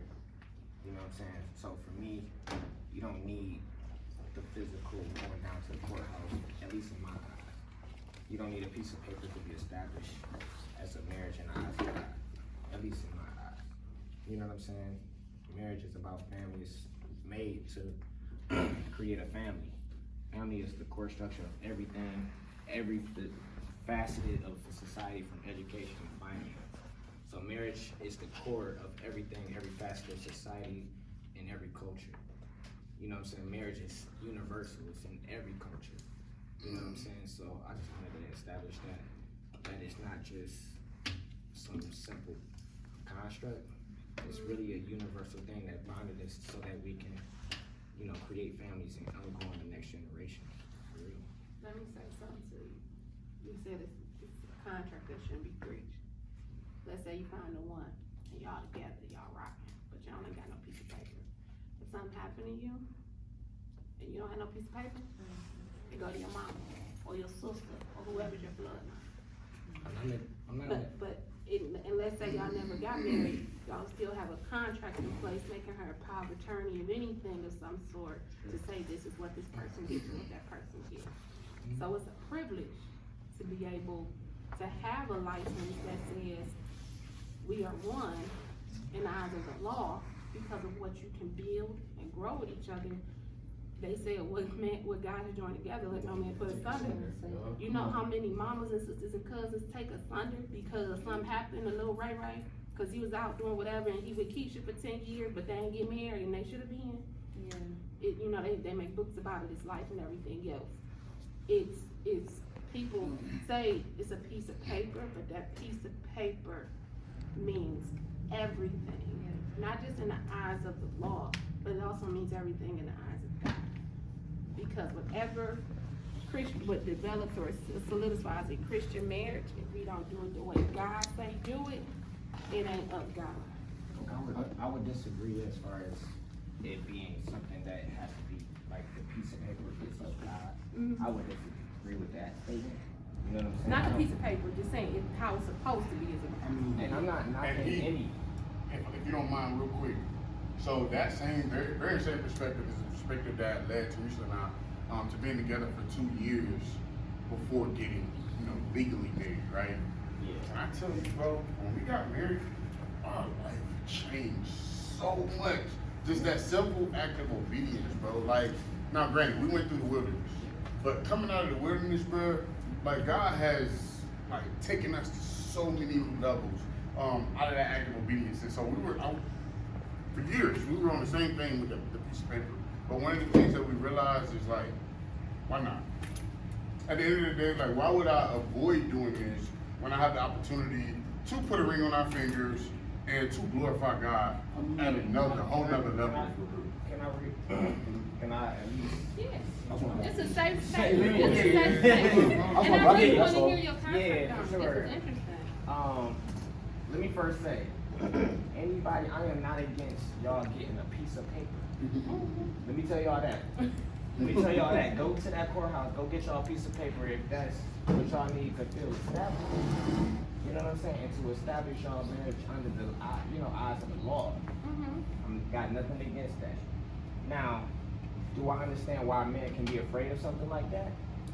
Yes, I do. Yes, I can. Because of what we see in our environment with the culture that's influencing divorces at a 50% elimination rate.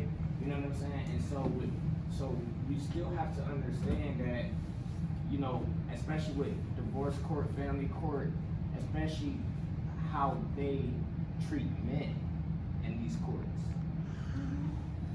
Let's just take a minute and understand. So when a man say he don't want no piece of papers, you gotta understand what he mean now. Okay?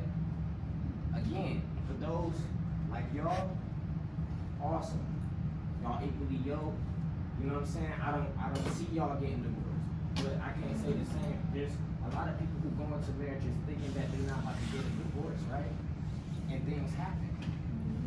Now, for me personally, I don't want the government involved in my marriage. That's me personally. Right. Does that mean that for y'all, if that's what y'all want to do, I'm against that? By all means, do what y'all gotta do. You know what I'm saying? But I also want y'all to have I would say, ultimately the point I'm trying to make is that we need to have a balanced view. You know what I'm saying? Of a lot of this. And again, just because I understand we in this law, we in the laws of the land. But if all of this was wiped away, if we had nothing to go by, what would we go by? Yeah. Well, That would be the question I So would ask. I want to kind of jump on that because technically, if all the laws were knocked out, and say we had no laws, right? We still have a God who created. Exactly. So for me, biblically, it says, "He who finds a wife finds a good thing." And what is a wife? So if you look in certain parts, no, you're good. If you look at certain parts of the Bible, it literally tells you the benefits that you gain as a man when you have a wife. I believe it says somewhere it's your wife will be like a grapevine, like wrapped around like your family, like she'll literally. Yeah, that's beyond that. But there are a lot of benefits. I think that also when you, at least for me, I'm not saying that your perspective is wrong. I'm just saying I feel like when you don't allow yourself to be going by how God would want things to go, because if you're talking about like how God wants us to look at leadership, how God wants us to look at the laws that are set in place, you're technically, even though you might believe you're married, she technically is still a single woman. So there's a lot of things she could just walk away from you and things like that. There's a lot you can still lose, even if it's not financial. But I think when you really commit, if you are truly submitted to what God says a man should be, you're gonna give your wife a really hard time trying to walk away from you. If you are really like rooted and grounded in God, she's really just not gonna have to love you to walk away. Like if she really loves you and she understands her vows and she knows God and she really honors marriage and what that means, she says yes to you, man, if she walking away from you, that's a whole other question. But I don't think that if a man's truly doing what God has called him to do, I don't think that she's probably gonna. I don't think she's gonna wander. And if she does, I'm going too. You know what I'm saying? I'm like the stink on her shoe. She going, I'm out the door too. Where are we going? Like we not. Okay, so look, we got 1, 2, 3, and then we're gonna switch so we can get something fresh. That's a good one. I just wanted to comment off the part when you said, because I think where you were going with it was that you wanted to lean more on like the part that was about doing it for God more than doing it for like the government and stuff like that. Okay. And the thing, I think like it's easy to sometimes like, you know, like of course it's kind of like, well, these are man-made rules. I think that's where you're going with it. And the thing that pops in my mind, I pray I'm not using this out of context too much, but it was the one part where I think the Pharisees or somebody was talking to Jesus about the money, about the scenario of this. Yes. And they was trying to get Jesus caught up. And Jesus' simple response was, pay Caesar what's due to Caesar. And what he was trying to teach them in that moment was, y'all getting so caught up in the like the trying to do like, y'all trying to separate something and just kind of like, I'm still a man of law and stuff like that. So it's like, do the right, do the governments and the people set up to do. Don't try to get around it. So I feel like if you go that avenue of like, well, I'm gonna be before God, and that doesn't mean anything physical. I feel like it's in our ways we get around something. I love that Dad said that it was an act of obedience. And so I feel like in us, we are still submitted under God first, definitely, but He also made these governments and these policies and stuff too that we are under subjection of. So we can't pick and choose when it's gonna be good. As long as nothing that leads us to sin, I feel like we should do it. And there's nothing that you get married to that person outside of like your own personal sin. If anything, honestly, it's accountability because they make it hard for you to get up out of your marriage. Yes. And so I feel like that's a divine thing that God has made us have this piece of paper because it's gonna make you reconsider like, dang, he ain't signing it yet. Because maybe the laws that he allowed us to be under is kind of our accountability, but like, don't work it out. Yes. Of course you. If you don't have the piece of paper, then you can just be, you know, It's you all don't have yeah, right. You can just. So I feel like Divine was God protecting you from putting this That's in. real. I can understand that too, sir. I'm not saying like. I feel you. I just feel like we gotta be real with ourselves too. And I think to know God is to know, like, God, what are the things that are not leading me to sin that you want me to do? And I feel like the Bible doesn't cover everything, make everything clear, but it's giving us wisdom that I think is very wise to have this piece of paper because of all these reasons. And I don't think that it has a history of showing us that it's leading us into sin. So I feel like, rightfully so, we should do the piece of paper part. Ladies, y'all getting married if you don't want to get married, like legally? Nope. That's unequal to go. But when we struggle with these things, when we have these type of thoughts and we see these things because they come from something we've seen in life that we struggle with, it's called trauma, that affects us in some way, shape, or form. It is a strong word, and people take it so loosely, like they call me a narcissist all the time, and I hate when they do that to y'all because you're not, and they need to learn to use words properly. But trauma happens, and generational curses are usually a form of trauma. That's when we, as kingdom people, gotta pray and say, God, help me understand this. God, help me to see why I don't want this piece of paper, or whatever it is that says why you don't want this piece of paper. You gotta ask God to act that out for you, show that out for you, just like.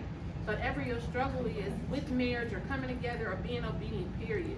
We got to bring that to God in whatever way, shape, or form, because at the end of the day, if we are rocking with God, and that's when we say we leading with, that's that horizontal, that's what we looking up to and saying, help me with this, rock with this on that. So like, this is great discussion because you see a side of things that people struggle with that won't come up in this room because people are too like, oh my God, everything is about God, I can't say anything now. Yeah. No, he's struggling right now with, like, hey, that ain't how I feel.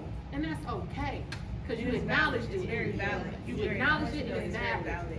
But we just gotta push ourselves to, I guess, lean not into our own understanding. And so it's just kind of like,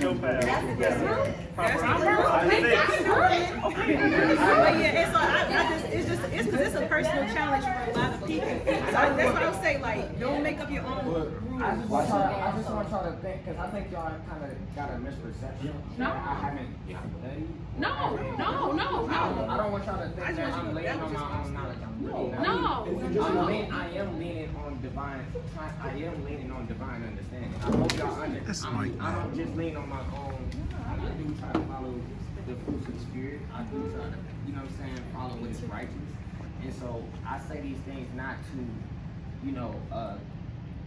kind of like even contradict or even steer y'all from what y'all believe. That's where you at, bro. And that's okay. You know what I'm saying? That's where you at. It's okay to be there. For sure. Just seek God to figure out where He wants you to be. That way, I think that's where everybody is. It just you might not know what it looks like, but we sort of got to understand. No, I think I'm at peace for where I am. Oh, yeah, and so Everybody With that said, y'all, so what we about to do is Switch it up. Right. That's it. Get up. All right,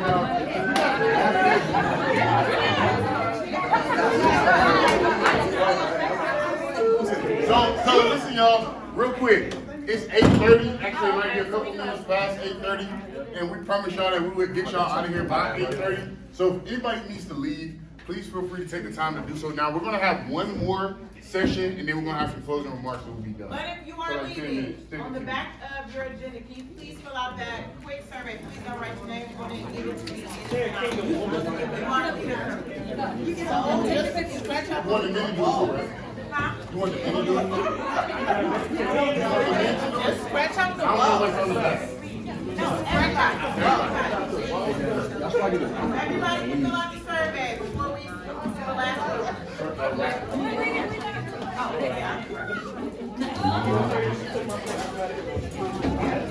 While you filling out the back, I'm gonna get your tickets ready.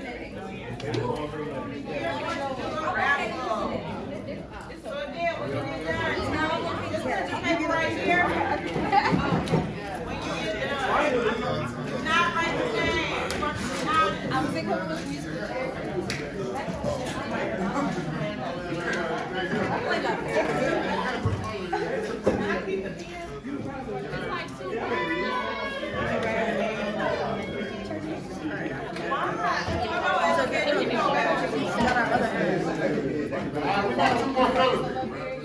right, get your tickets ready. Are we ready? Yes. First thing, because I'm ready for this last video. 2, 4, 5, 4, I heard you say nothing all day. 7, 8. I'm about to go for that. I got you. 4, 5, 4, 7, 8.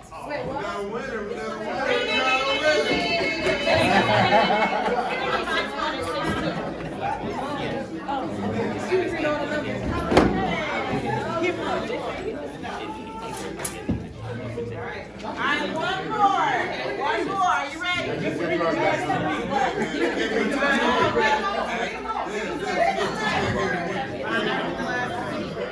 Are you ready?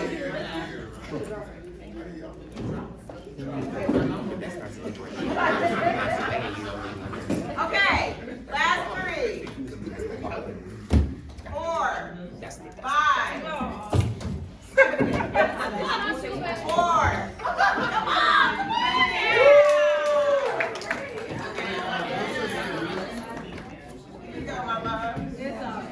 Thank you. Honestly, I started unsending messages. All right, again, fill out the survey. Please make sure you turn it in back. Are you all in with God? You know what I'm saying? Is he all in with God? So I think that's how we can really just clarify that. Definitely seek to understand so that you can be who you're supposed to be. And I will say it does take a real virtuous woman to feel comfortable signing that piece of paper. All right? That's all I'm going to say. For real. I'm not saying somebody to be against it, but it definitely takes somebody to make a man really feel comfortable to sign that piece of paper. I'm glad I'm sure. Yeah. Oh, yeah, absolutely. In addition to that, y'all, in addition to that, we have to understand that everybody is coming into every relationship with heart issues. Like, we all are bringing luggage into this relationship.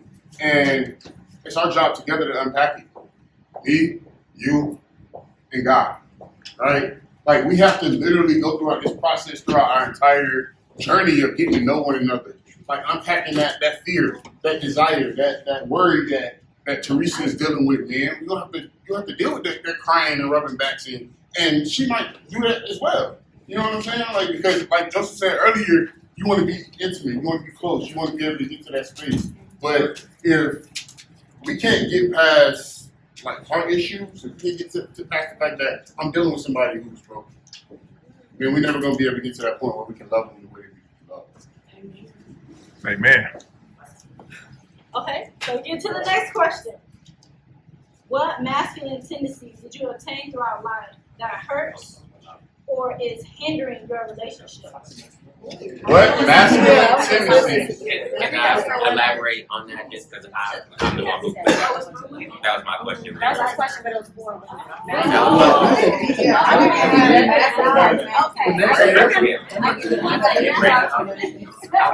Hey, so real quick, Brandon got the floor, y'all. I was just saying that because kind of I come from the mindset of what happens when the man thinks how he thinks of a broken home. All I had was my mom and us. So what I noticed is, especially in our Black community of women, is that you guys have to become masculine because the men are becoming feminine. It's really weird for me. It's really weird. So it's like when you do meet a real man, you carry those masculine tendencies from trauma that you don't realize that enables the man to be the man. So like, how do you fix that?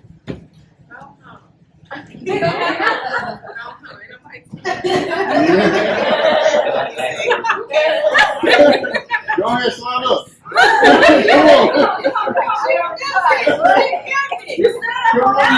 it's not like an attack. It's not like an No, can I attack. say something? I know what you mean. Okay. No, listen. All right, Siobhan got the floor. No, I'm not asking you. No, because that's something I struggle with. And you don't mean masculine being a man, but it's not letting your man lead all the time because you're so used to being independent. If you want to be with a man, you should trust him to lead. That don't mean your input isn't there. You know, like even the pastor was saying on Sunday, the man leads and the woman's kind of like the one that's, you know, it's kind of like checks and balances. Like she'll give her input, but you let the man lead. But I will always find myself, that's like me asking him to do something, and then he gonna do it as quick as I want to when I'm walking to do it or something.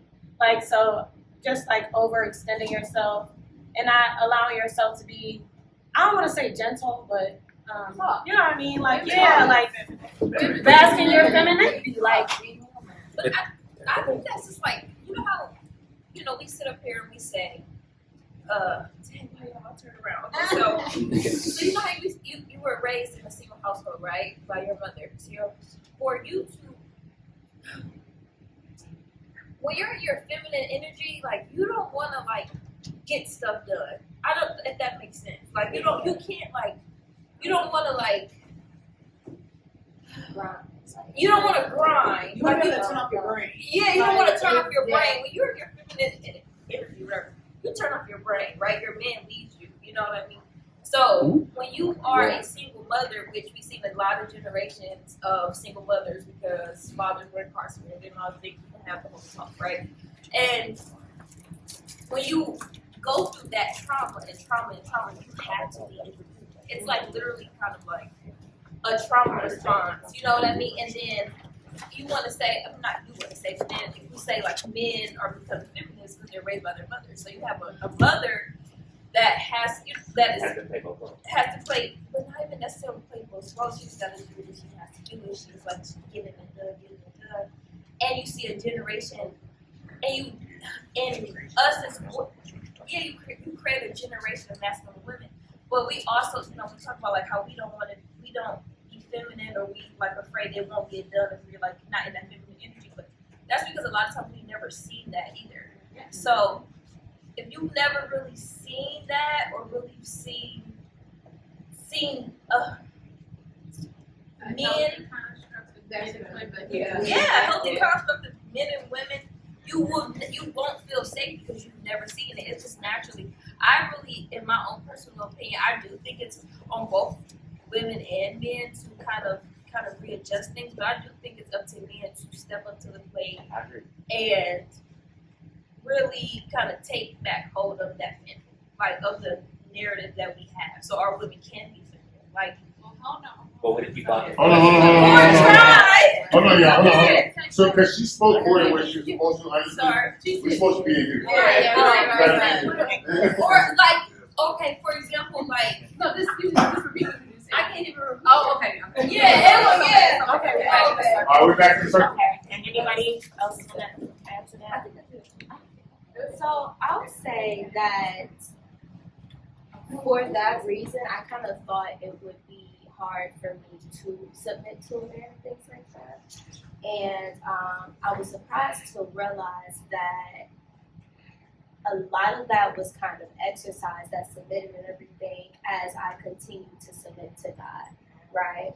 And so now, even though it is like, where it was, I got to do everything by myself, I'm really not. God taking care of me, you feel me? And I'm submitted under His leadership. So because of that, now it's just about being very sure that whoever the man I'm submitted to is actually submitted to God. There's one thing we're not about to do. It's going this way. I thought somebody else said That's so good.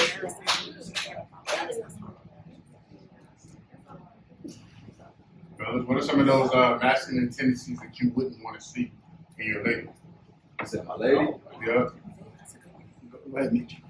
Lead the I was going. I'll leave the charge. No, okay. I thought the question was, So the question was, what are some of the masculine tendencies you picked up from your childhood? And I think Brandon throughout your life as a man that we wish that we didn't have. Yeah, you can answer that question. Okay. I would say just being around my family. I got a lot of uncles, older brothers. And this is one thing I don't like that I picked up from them, is that as a man, you kind of have that freedom to be more sexually active and sexually out there than a woman. So my uncles, again, my little cousin, my older cousins that may have been women, they're like, all right, don't be bringing no boys around here. Don't be bringing no boyfriends in here unless you're a certain age. Don't be out here partying, doing this and that. But when it came to the dudes, they nudging us like, what's up with you in school? I know you got the ladies on you. I mean, what you doing? Like, you know what I'm saying? So I feel like that's the thing that growing up that I wish I wouldn't push on my kids. My sons, when I have them growing up, I want them to be men of God. I want them to be examples. I want them to let you know that being exclusive is going to bring you into a higher light. It's going to get you a more attractive, not attractive woman, but a more godly woman. Attractive too, but a more godly woman. We get what you're trying to say. You get what I'm saying? Because again, your reputation is what follows you. So if you're known as you coming up as being that dude that's out there, you're not gonna get that high class woman, a godly woman. You still may change, but you know what I'm saying. But you get what I'm trying to say. We get what you're more inclined to get it at an easier than if you had that past. So. That's one thing as a man that I wish, could have been preached to me. Okay, can we go back to what we were talking about before, the submitting to your man, right? And the single women and having to kind of be the leader in the home and not knowing how to submit. So I think my rebuttal question is like, and this is just coming from like a mental health professional question. What do we do with the boys who were raised by single mothers and didn't have that leader in their family to kind of look up and be like, this is how you take over your family, this is how you protect, and this is like, what do we do with them? Because I mean, y'all saying we want to submit, and yes, we do want to submit, and I think it is very hard for the 20-year-old women to submit, period. But what do we do with those men who didn't have the father in their life, and it really has just been mom or grandma or auntie, and my grandma and auntie didn't have that? What are we doing? Get them in that word. But correct, we are getting them in church, but in reality, what I mean, help them do that. Yeah, it's a cycle though, because again, it kind of go back to what he said. The trauma is coming because we're not coming up in a home. We're not coming up in a family home. We're not married. And the number one reason Black people break up in a marriage is finances. We don't talk about money. We're like scared of it. I don't understand. And like even with us, like I tell her, if you with me, you never gonna rent growing up. Because financially, I know renting takes your money away. You know, I don't like. That's what I mean. Like as men, we have to go out there and learn and grow. I had to go learn and grow how to finances, how to take care of things as a man, so that I can take care of the woman that God sends for me.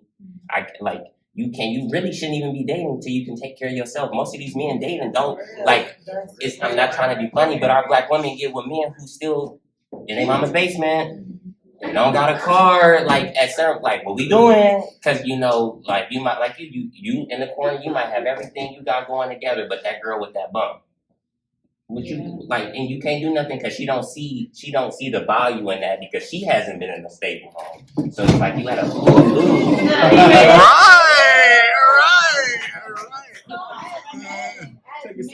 How do y'all feel if your girl, wife, whatever you want to call it, has a hard time submitting to y'all?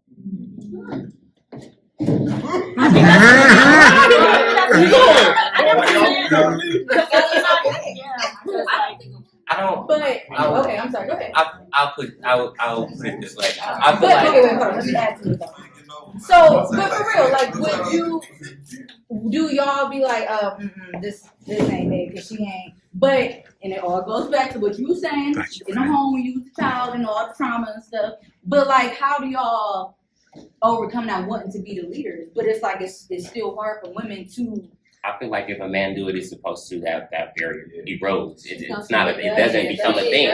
Me personally, I'm watching it. That barrier will erode if you do what you're supposed to as a man. Because as a female, she won't have the same stresses. Her mindset won't be the same. Her whole way of thinking will change.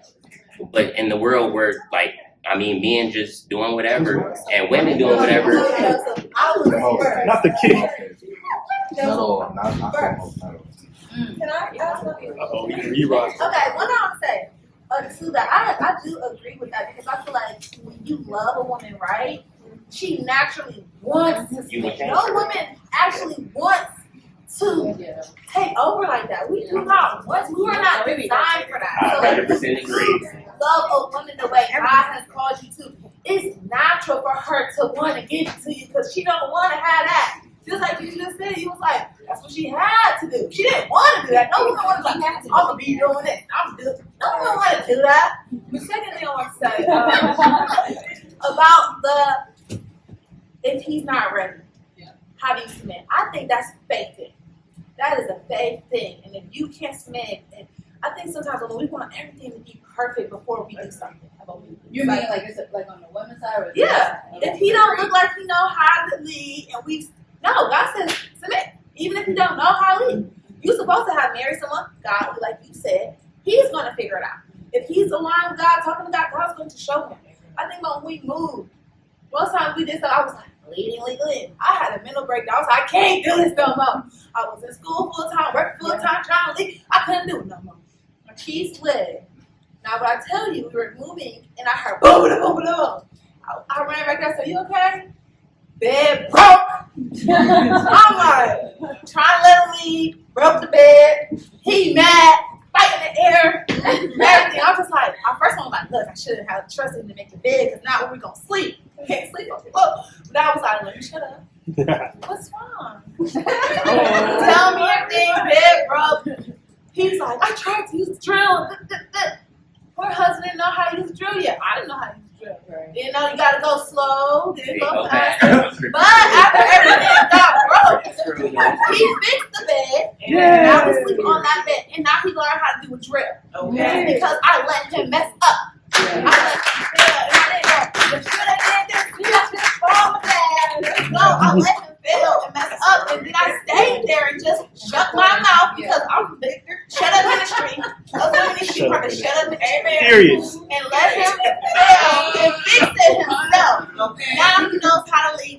Now he knows how to work a driver, and I wasn't stressed out. You have to have faith. Like I could have freaked out and said, Lord, you told me to do this. That night we slept in that bed. It was 3 in the morning. We slept in that bed. All right, so who next? Come on, let's go. Let's go with it. So since the audience is back there, not even a wrong name, just commentary. Wait, real quick. You've been like.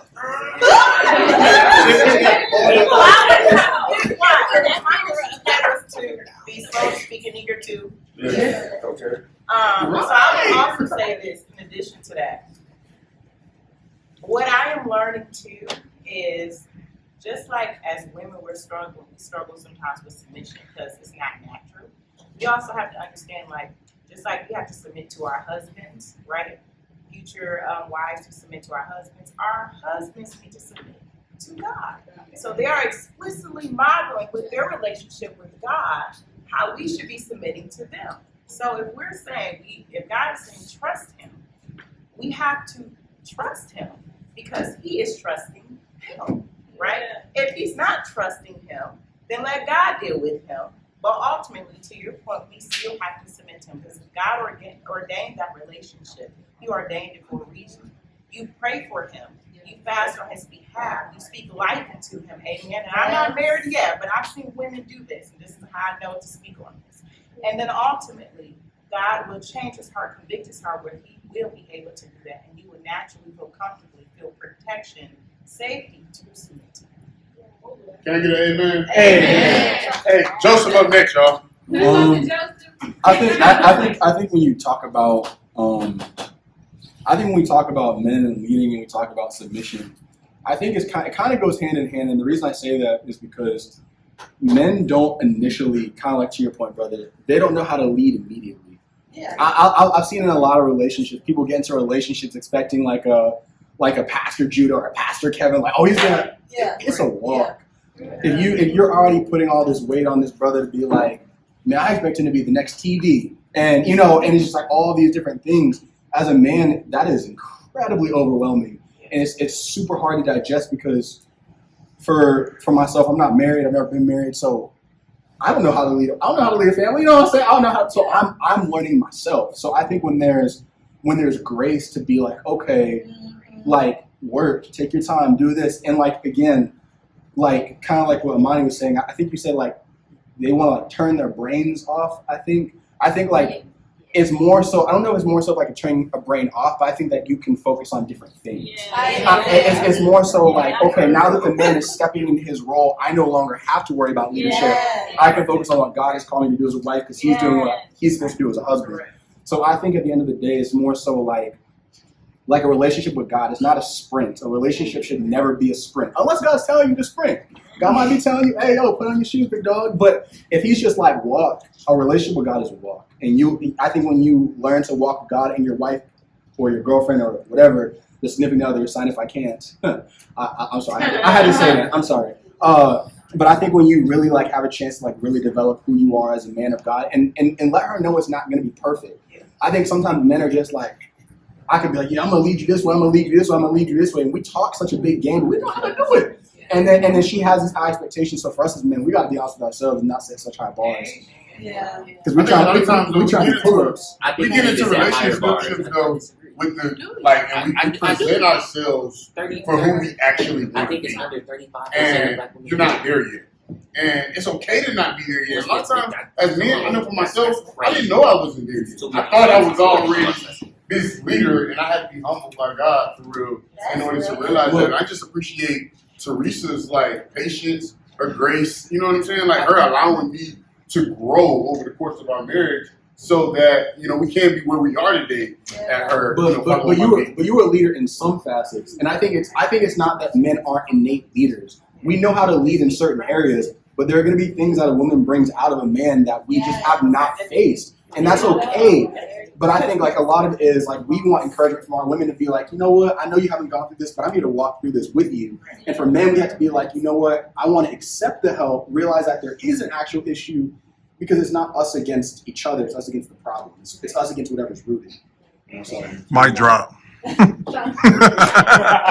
For sure. So real quick, 2 weeks ago, Pastor Kevin sermon. What's your name, sis? Oh, Brittany. Brittany, okay, gotcha. All right. But feel free Hi, to call me Brittany. B if y'all want to. So, Pastor Kevin 2 weeks ago when the Browns beat the Steelers, but that's another thing. Woo! Woo! Right after they lost to everybody else. That's Go get your flag I did choose mine. But he was talking about, and his message was, he said this message is more geared to men than it is for women, but it's for everybody. And he said there has been an attack on the man since the beginning of Adam. And he said what we think is a physical issue is a spiritual issue. And if let's talk to my women real quick, if we accept that our men are constantly under attack, we don't have to have an Eve spirit of, yeah, do it, or whatever. We can have more of a Proverbs 31 wife spirit. We can have more of a Hannah spirit, more of a Ruth spirit. We have all these other women like Esther who use what God gave them to produce beautiful things in their men and in their relationships. Proverbs 31 woman says she took care of her health. People look at me crazy because I got a housekeeper that come clean my house twice a month. I work 3 jobs. I ain't got time to clean my house. And I had a housekeeper when I was married because he worked and I worked and I didn't feel like cleaning or washing clothes or dishes. So what did we do? Honestly, I'm just saying though. I did. And I miss my little apple butter. Y'all got another housekeeper. I need one anyway. But still. I say that because I saw a need in my home where we were both struggling to make something happen. I ain't got time to fight with this brother right now about why these clothes ain't washed in 2 months for real, versus just hire some help. But you see, it's the attack. She heard me say it again. Okay, she heard me say it. But it's the attack on my then husband. Probably was like, I can't manage all of this. How am I going to get this done? This woman on my back about this and this and that. It's okay. We can figure it out together. Yes. You know what I mean? Like she said, women want to turn off their brain, but I get what she was saying. She don't want to have to worry about taking out the trash. She don't want to have to worry about fixing something. She don't want to have to worry about the car messed up because in actuality, that's just y'all realm. That's y'all realm and y'all usually good at it. Now, if I got a slew of uncles and cousins who can do it, all right, go to Pookie and them and whatever, wherever we gonna go. But we as women have to realize our men are under attack. Yes. And you as men have to realize us women are going to be under attack to help undermine y'all. We gonna constantly have that Eve spirit on y'all. And we both gotta be equally fighting in this spiritual realm, saying, God, keep my wife safe, keep my future wife safe, keep my future husband safe, keep my this and my that. Because the guy that God is telling me that I'm constantly fighting against, saying we gonna be together, God is like, I'm about to prepare y'all for each other. We're both in therapy separately. Like, he was like, I want to go to therapy because I don't want to make the same mistake in my last marriage with you. Because you mean too much to me. What you say, bro? Who said what? Where you learn that from? Who talking? Because it ain't me. It's me and you. Like, women are more prone to go to therapy. But when you have that vulnerability and you have a person like that, man or woman, the devil wants to come in and say, you ain't a man. That's all. Or want to say, all you want to do is cry and complain.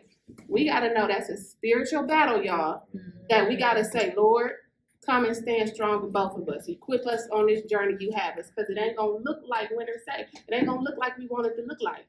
It ain't going to be how we want it to be. It's how he wants it to be.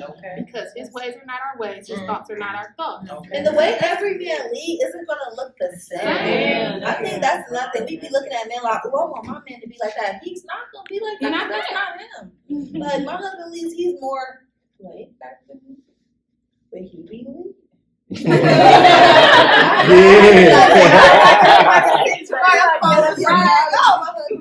he said get his car and take you to work for 30 days. I think that's so important to know that every man's not gonna lead the same. When we put those standards, and every marriage ain't gonna be the same either. Like, a lot of times we look at marriage like, well, they doing that, or you telling them, we do this, so y'all should be doing that. No, it's their marriage. They need to figure out what works for their marriage, your relationship. Like, you can't put your stuff on them. They have to decide too. But also what you have said about the single women's. I think that sometimes our men come from two-family household, and maybe the mother was overbearing, so they didn't really have to take care of nothing. Like, their mom was very nurturing, and so they didn't have a chance to be. And I think even that point of just letting stuff fail so they can have the opportunity to learn. Kind of what Joseph was saying, like, they need to have the opportunity to learn. But if we want stuff to be perfect right away, and we don't want to, Valley said, is she gonna ride with me? Ride with him. Start a business, fill a business, start again. I want to see you trying. That's what matters.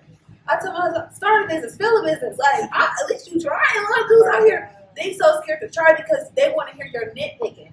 I think about the Bible says in Proverbs that a man is better off in the wilderness than hearing a woman nag. Like, what scripture is that? It's in there. Let me find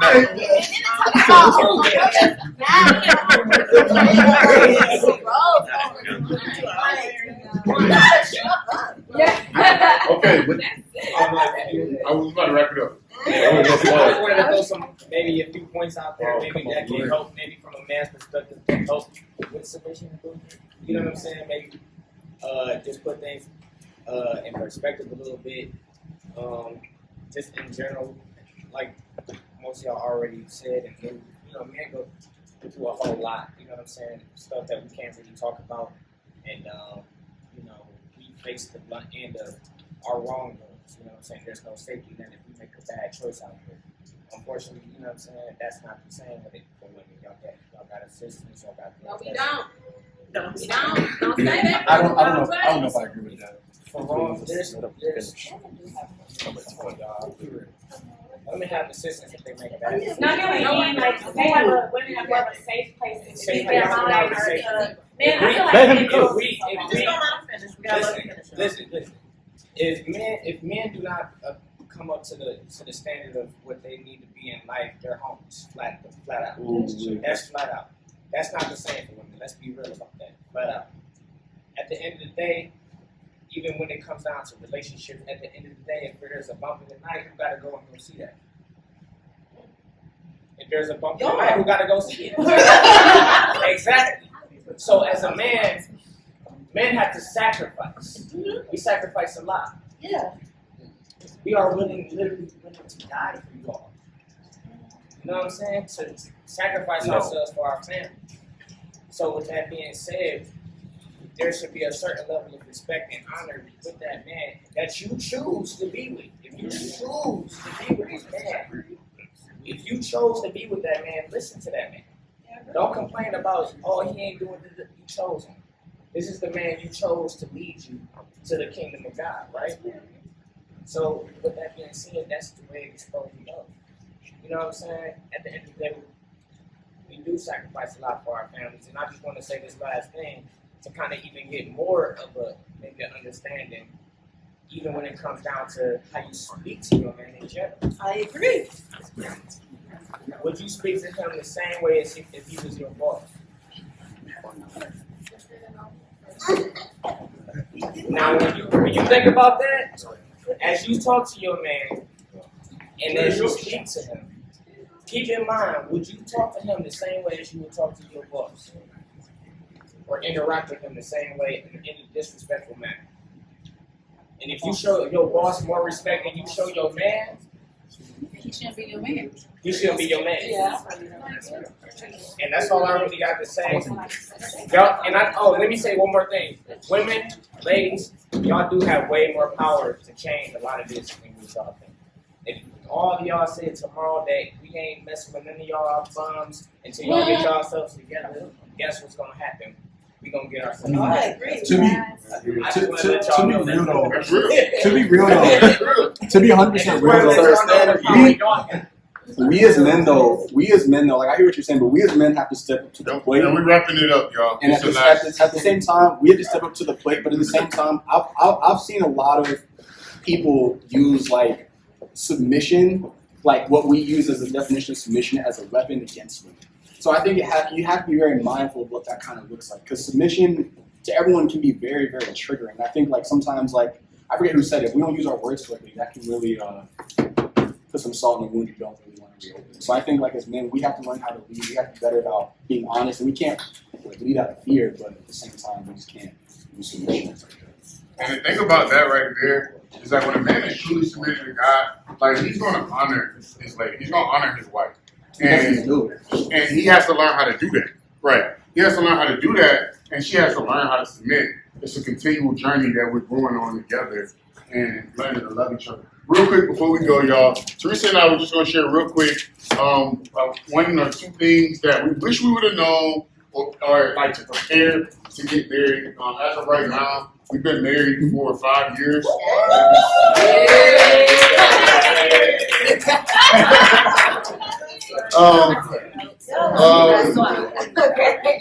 Just a little backstory. We met in 2014 in college. We met in college, we became friends, we kicked it throughout college for the next 2 years or so. We actually started dating in December before I left college. We fornicated, we lived together, we've done we made a lot of mistakes in our relationship. But today, by the grace of God, we live in our own house. We got 2 beautiful baby girls that live at home with us. We did lose our son 3 months after we got married. But yeah, we live happily, healthily. I think we good. Yeah. We good, y'all. No, but so you want to start?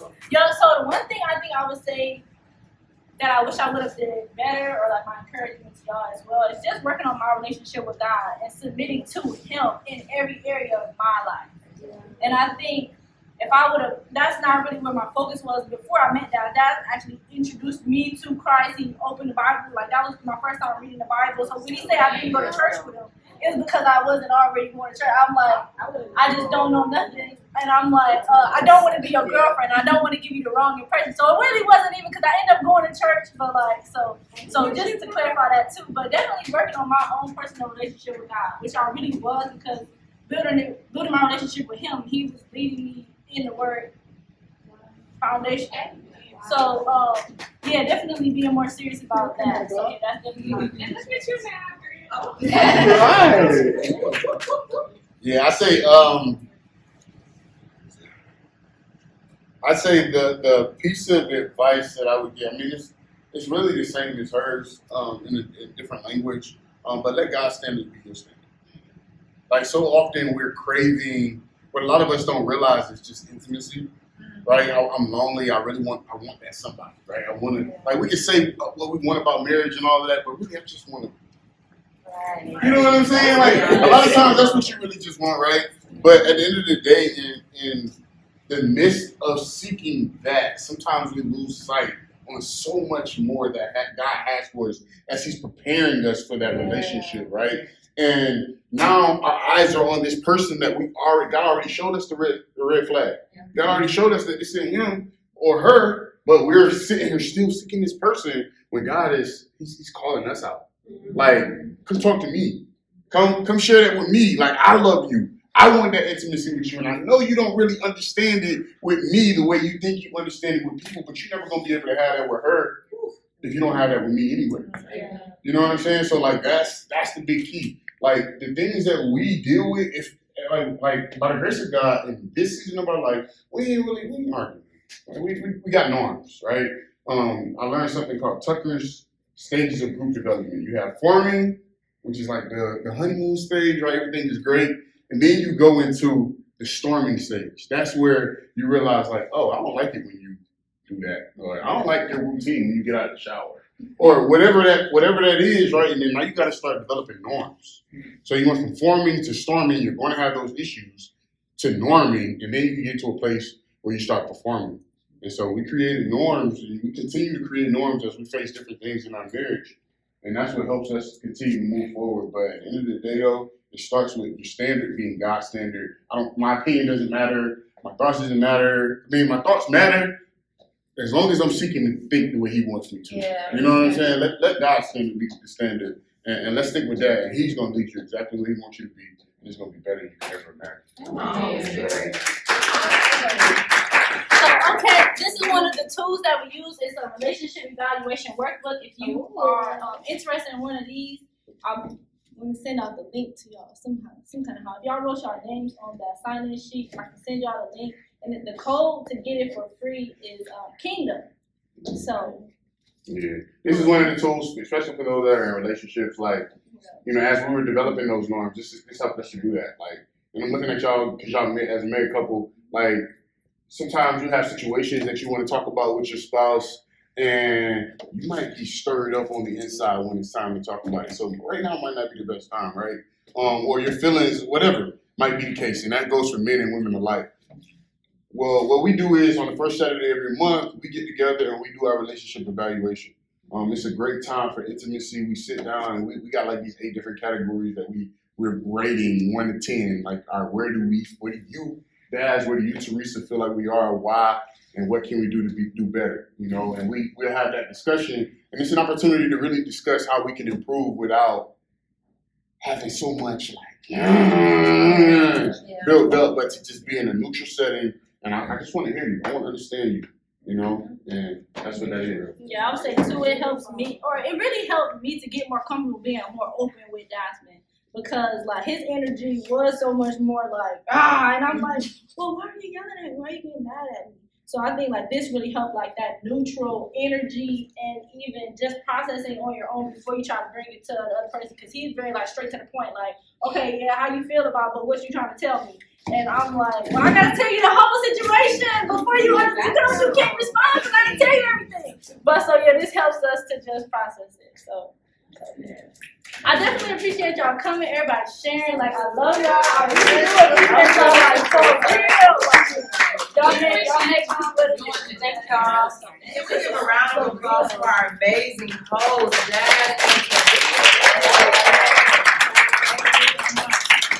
So, y'all, real quick, I'm coming around with some postcards. We're not really promoting our organization to everybody right now, but actually community outreach. Here's our nonprofit organization.